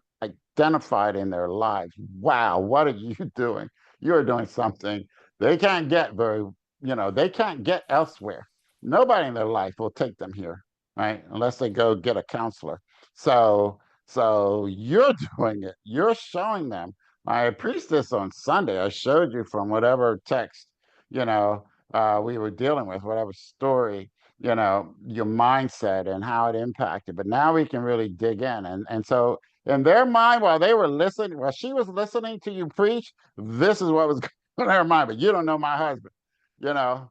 And now on Tuesday, on Wednesday, on Thursday, Dr. Ruffin is here. He does his on Thursdays, midweek. On your midweek, you actually have her identify her kind of but, and realizes that yes, her husband isn't taking out the trash, but this is what's going on inside of her mind. Wow, what have you done for her? Now she can examine it. Right now she can look, how true is this? My emotions are getting, out of whack here. They're taking me to a place I don't want to be, calling my husband names, being someone I don't recognize, whatever she feels about, this thing she does. Right. Dr. Nix. So, trying to open her up. Yes, sir. Yeah, I know. I just want to make this comment to co-sign something, not about this Jay and Sophie, but this concept of have a workshop, preach a sermon, and cover in midweek works. Because when we did the grief share, like we did it on a Saturday, that Sunday I preached about grief and some of the scriptures that were at the end of that. I had already planned that. But on Thursdays, we have our Bible study. And the whole purpose of our Bible study is to cover what happened on Sunday and go through those action items. So that concept, regardless of the subject, right. It works. Because now someone's sister passed couple of days ago, and one of my members said, hey, this person's sister's passed, we need to get her some of this material, and you need to go talk to her about the stuff we covered. And that's what you want. Exactly. right? Jesus said, go make disciples, not just go preach or teach. Yes, preaching and teaching, but making disciples, that's our goal, right? And so this to me is disciple making. She's actually now going to be able to follow what Christ says, all right? Follower of Christ by changing this way that she's responding to a situation in her marriage that, yes, needs to change, or at least would be good if it's changed. I'm not talking about the trash here, but what if, he's always on the phone, on the computer, never home, like, even more serious things. So, whatever it is they're dealing with. So we want to get there. And of course, you're mentioning grief. So, if it's grief that's going on, we're going that deep. Yes, we're going there. So in the workshops, some of them go this deep. But the more you work with me, the deeper you can go. And some of you, Dr. Nokomis Jones, the other Dr. Jones is here, and he has a doctorate in psychology, and so but if you don't, you can learn this. Doesn't matter, you're not going to open up therapy practice. This is something different, but it's very, very practical. Okay.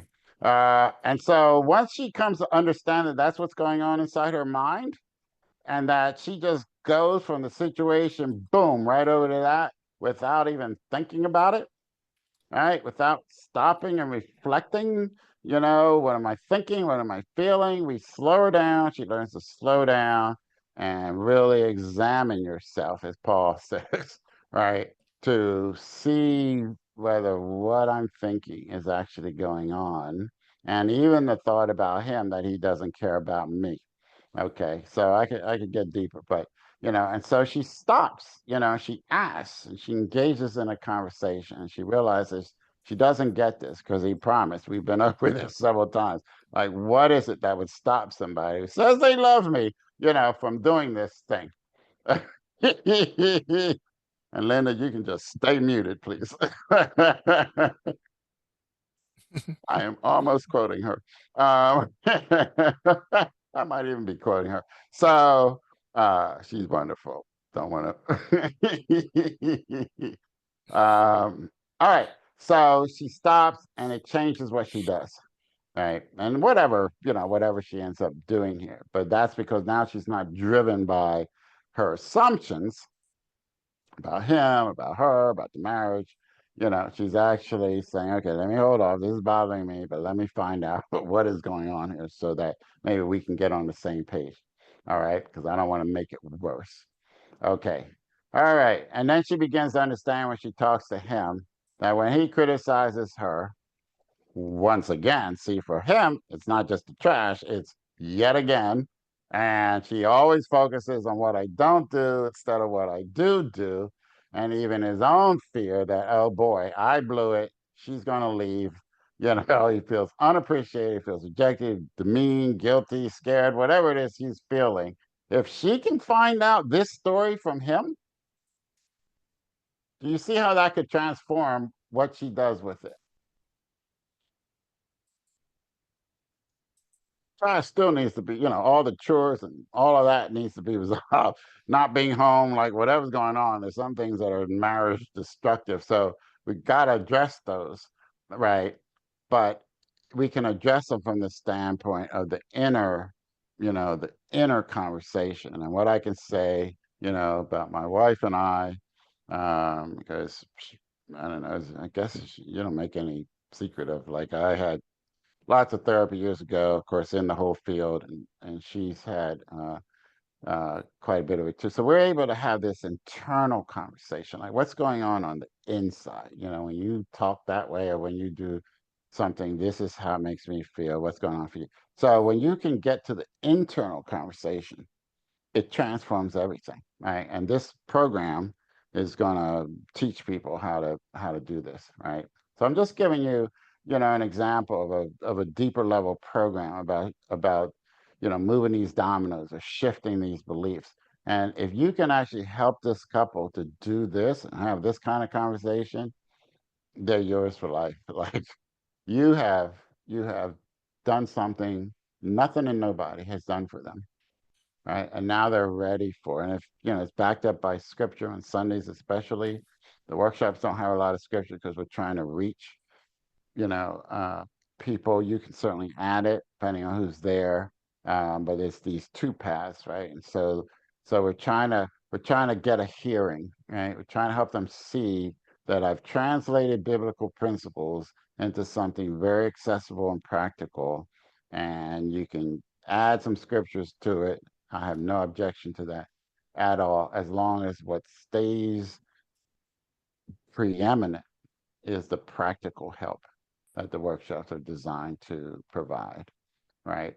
So the sermon's pretty practical too, but this is even more so, right? And so, this changes everything. But you don't get this by telling her to stop yelling at her husband, be more understanding, right? You don't get there with that, right? You get there by helping her understand, for one thing, her own thoughts, right? And feelings, and then also get her to talk with her husband to get his thoughts and feelings. And now together as a couple, they can understand they're both struggling, they're both suffering, they're both feeling unappreciated, you know, and they can do something about this. Let me stop here for a moment and see if this is clear, because we're just about there now.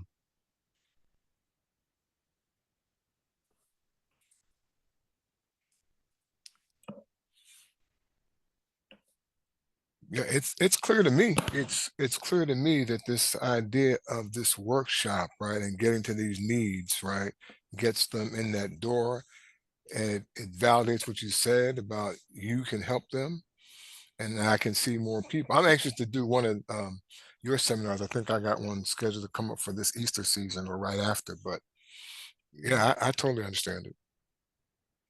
Great. Anybody else? Any thoughts? I completely understand it as well. I think it's laid out really brilliantly. You know how I feel about what you do, Dr. Dix. I think it's awesome. It's like approaching things from a psychological standpoint. It's almost a blend between counseling and building a biblical foundation. You know what I mean? Absolutely. Yeah, I do. Yeah. Yeah. Some God's gifted me to do, and I'm trying to transfer that, because those are biblical people. Like they're people. They were people, right? Like they were human beings. Yes, yes. And I think it's brilliant. I love everything I see, and I'm just trying to digest and organize everything at launch. You know what I mean? Yeah. The workshops. That's what I want to do.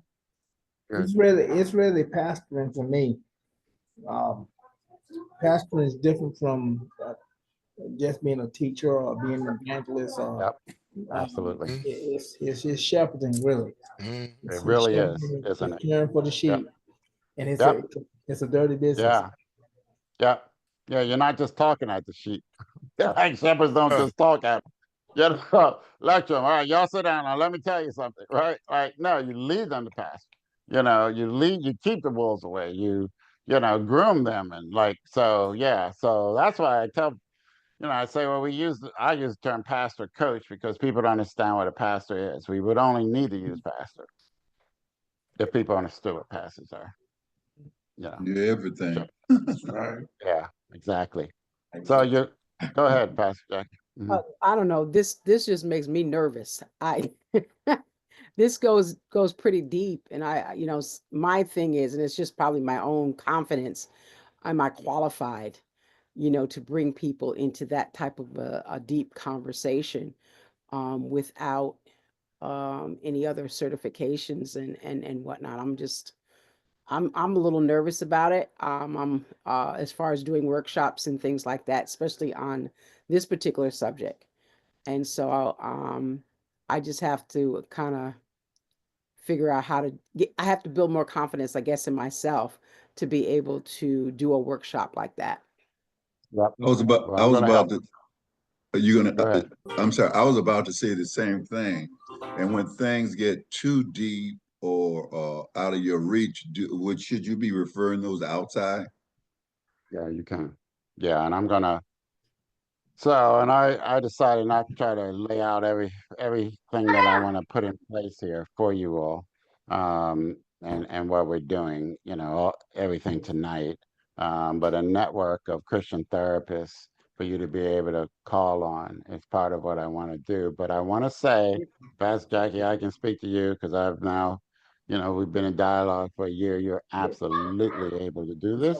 You just need the structure I didn't and do some anything. support. You I are was just here 100%. working I would school. not, I care so much about people. You know, I used to tell my students, and I have very high standards. We did, all of us. You know, you might be the person's last hope when they come to your office. So you got to learn this. So you absolutely will be able to do that because you are this, Hmm. right? You're doing that. What you share out there is at this level. Okay. I mean, You know, you just I did here.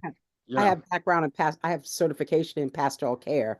I've done that for huh, a few years. But this just okay. seems like it's deeper, and I just don't Yeah, want to get somebody out there and don't know how to get them back. yeah, Good point, man. yeah. Yeah, yeah. So we'll talk. I don't know, Pastor Jones, if you want to talk to that about the grief share thing. Grief, you know, when you think about grief share, right? A national ministry, maybe it's international. It's Yeah, taking yeah, people like you are and having them do programs that walk into some of the most painful situations people are dealing with, yeah. The thing but is, through they it. give you all of the information. What could appear to be difficult here is based on everybody's background, right? This was easier for me because I had been doing workshops of all types of things before I was ever called to be a pastor. And I was an associate pastor for 14 years. Now I'm the pastor. So in my mind, this is pretty easy. So it just depends on your background, right? But if you stand and deliver anything with some structure, this is just a matter of practicing it, right? So if I did not have that background, I would start with some of Dr. Nix's sermons, and whether I ever delivered it or not, said, okay, there's a format here. How am I at following a format?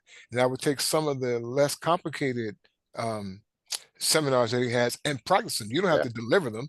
You can work on that. I'm just talking in general. You can work on that thing for months, right? But all the material is there. And the most important thing is that you're there, right? And the people don't know what's in that package. And if you deliver it with confidence, it will work.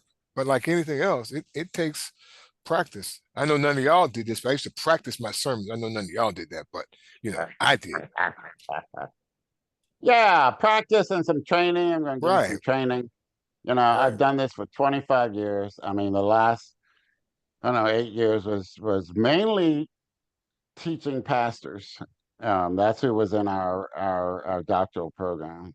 And most of them, many of them at least, were pastors, black pastors mainly. And so, yeah, absolutely. You're not going to become a therapist. You're not opening up a practice, but but but but you'll be able to do this. Now, this is one of the deeper programs, so you know that's why nobody has this, nobody's starting here. But I want to show you where you can go and how deep we want to get, because the structure will get you here. So okay. Um, so there are levels of these workshops. The RISE workshop, for instance, if you do that one, it doesn't go this deep, not this deep. But I have one coming out on grief, in fact, and not just grief, but a deeper comeback, series and workshop, really program. And so that, will take people here. And then you'll decide, am I ready for this or not? And we can talk about what it means to be ready. Even being in a good space for yourself as well. Okay. Yeah, that's a great question, Pastor Jones. So we'll talk about that. But let me just move to the final piece, which is the vehicle. Because by the time you've done what we've just said, this question about can you help me is now answered. Mm. Right? Like you just have. You weren't afraid to walk with them into whatever it was you're dealing with, and people will share what they're ready to share. And so, they will, some people won't share a thing. When I was developing this, we did a thing on affairs, marital affairs, um, and one of the first lady. So a couple pastors I was working with just to test things out, and some women came on. So it was about why men cheat, and they left their cameras off. Some of them they put a fake name, and so people will regulate themselves. Are some people who may go overboard, but we'll have some backstops for you if we're going to go do a program like this. Okay. But if in this workshop you have done this work with them, they can now trust that you have something to offer them that they're not getting anywhere else. If they've been in church, they recognize this is not what they're used to, most likely, not putting anybody down. But, you know, um, and they may very well gravitate toward you and want more of you. Right.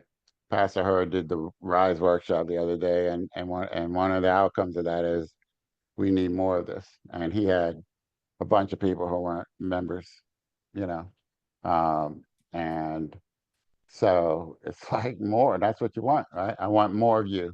I want more of this. And I have a pastor, Pastor Blackwell, who did one of the programs with his men's ministry, and men started coming to that, and it was mainly discussion based, and we went over what to do. He took one of my curricula and did it is the Nehemiah one, and so did a bit of teaching on that, right? Set the stage, and then it was about taking stock, first one, right? And so that was what's going on in your life, guys, and I think he shared something for him. They going through a transition, and so and it was, and what I found in doing men's ministry, men's groups for a long, long time is men will go deep if you're open and honest and you go there with them, you know, and you're not fronting, you're not putting anybody down, you're not being super spiritual, you're just being honest, with them. You're not telling them all your stuff, but they're hungry for it, and sometimes women think, oh, men won't talk, but in the right conditions, men will. Men will cry, like I've had so much experience of that. But you have to have the courage to go there, the intention to go there, and then go there with them. What's really going on? How's it really going? You know, and so if you're there and you don't buy the front, oh, it's all good, yeah, I'm good, blah blah blah, you know, then over time they'll start to open up. Right. And that's the power of these workshops. Right. The power is in the truth, it's in the honesty, it's in the willingness to go there, and not put a spiritual sugar coating on it, that we're going to go there, we're going to get into the nitty gritty. And when Jesus turned to her, right, or said to her, as a matter of fact, you've had 5 husbands, think of the courage that took, you know, this woman who had just met him. And I'm sure he said it with utter, absolute compassion and love, right? Like that was not a judgment. That was, I'm so sorry, that you are in this place where you are so desperate that you're willing in that culture, not this one, that one, to live with a man. Was like at the absolute rock bottom. She was at the end of her rope. And he said with compassion, in fact, you're living with someone you're not married to, aren't you? So if you're willing to go there, obviously got to be able to go there with yourself too in your own life, speaking the truth in love. We will grow up into him, who is our head. And so, in all things. And so, that's a good framework, truth and love. And so if we're speaking the truth in love, then people will respond. Not everybody, but enough, right? And they'll recognize that you're somebody maybe they've never met before. I can tell you from the years of doing this kind of thing, The experience most people have of me is they've never had this before from anyone.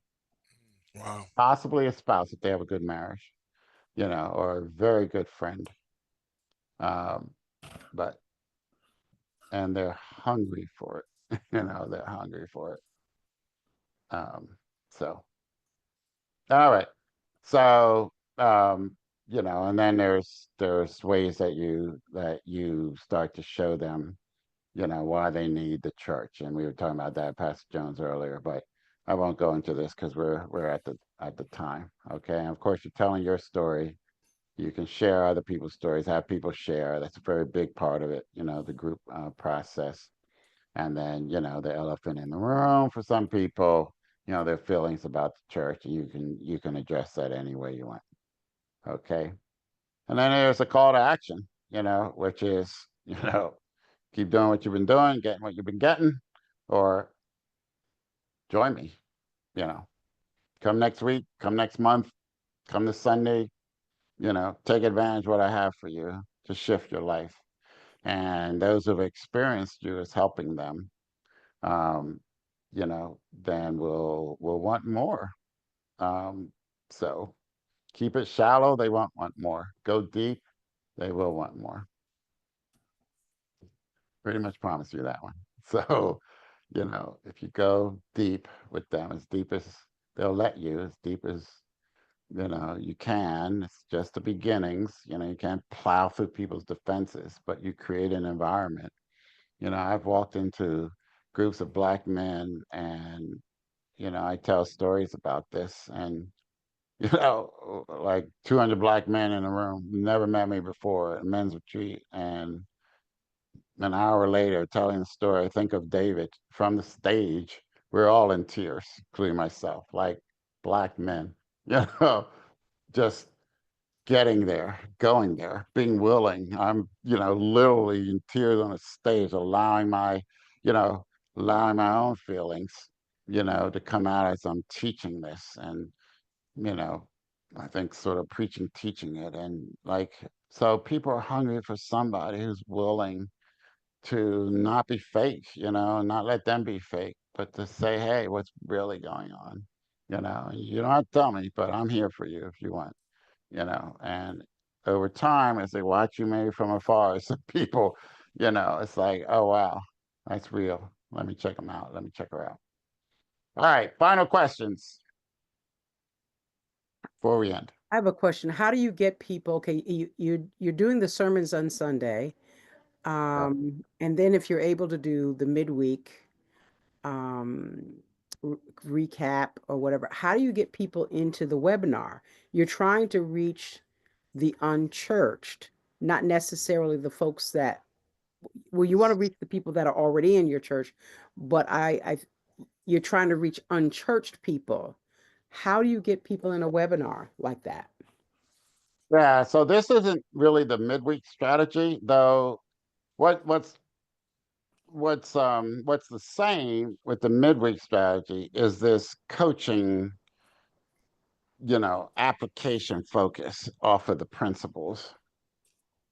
But that's likely to be a more biblical sort of thing because it's pulling off of the Sunday service, right? Right. Okay. So these are the workshops that you would do once every, you know, couple months, that you're building toward and making a big push to get people there. So, and that is is a, is and really the marketing for this is not really, something we can address here. Um, but there's a bunch of things that I want to put in place for you all besides what we've been doing to really create the awareness of people out there that you do this, you know, that you're doing this. And that's part of our problem. Like you're putting out, a post, even ads. And that's why I'm focusing on this part of it now. There's some people just coming into this whole thing, so they're just getting started, and that's fine.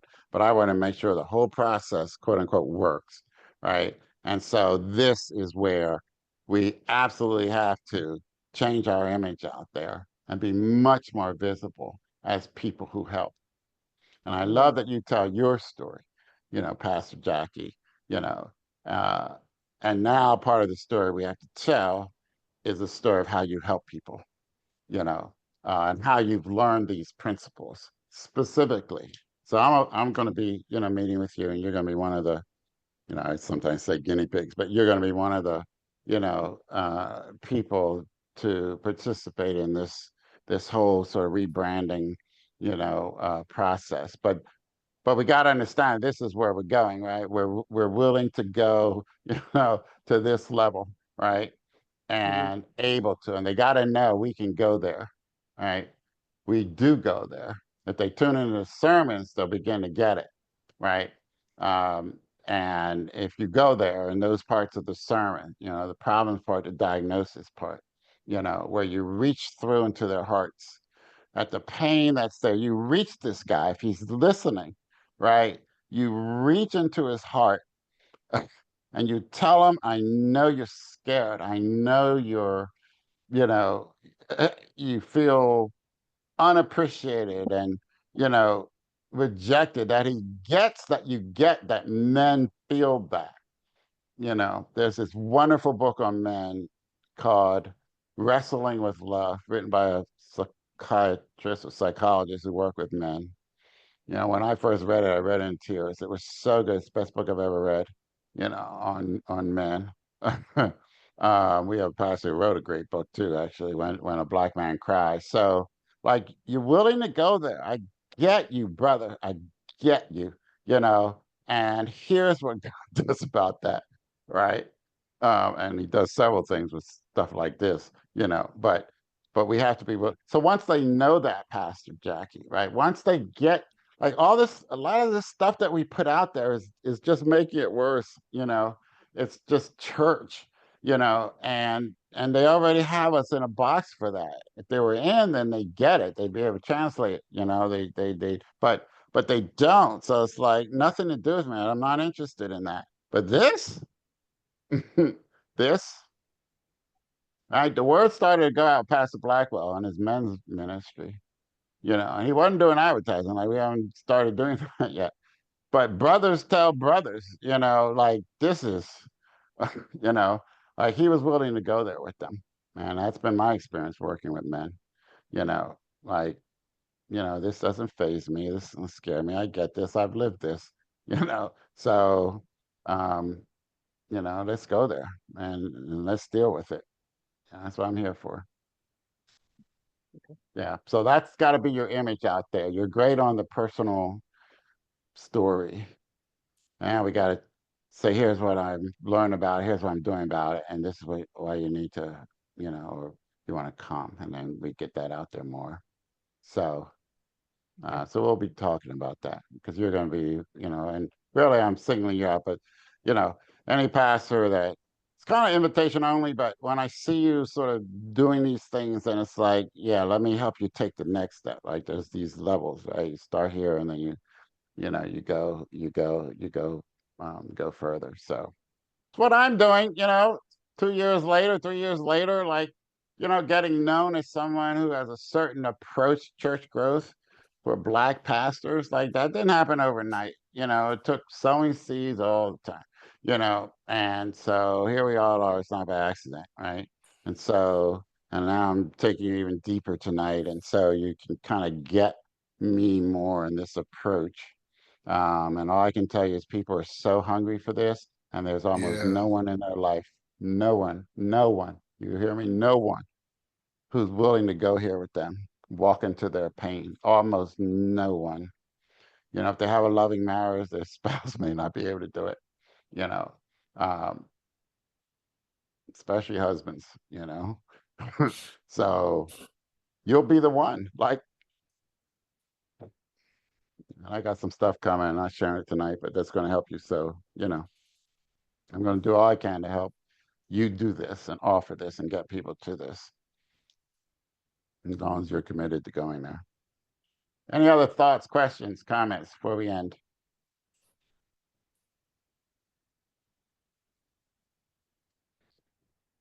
Masters Hancock, good to see you almost. Welcome. So you come back in.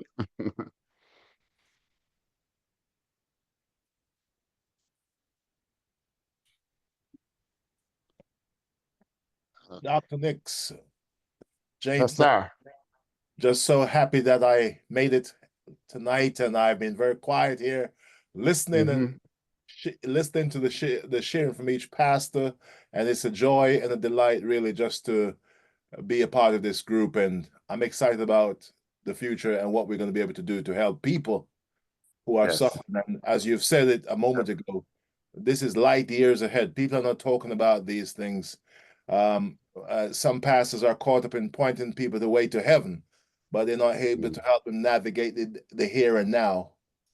Yeah. And that is a big problem and a big challenge and a big opportunity. Thank you so much. Really.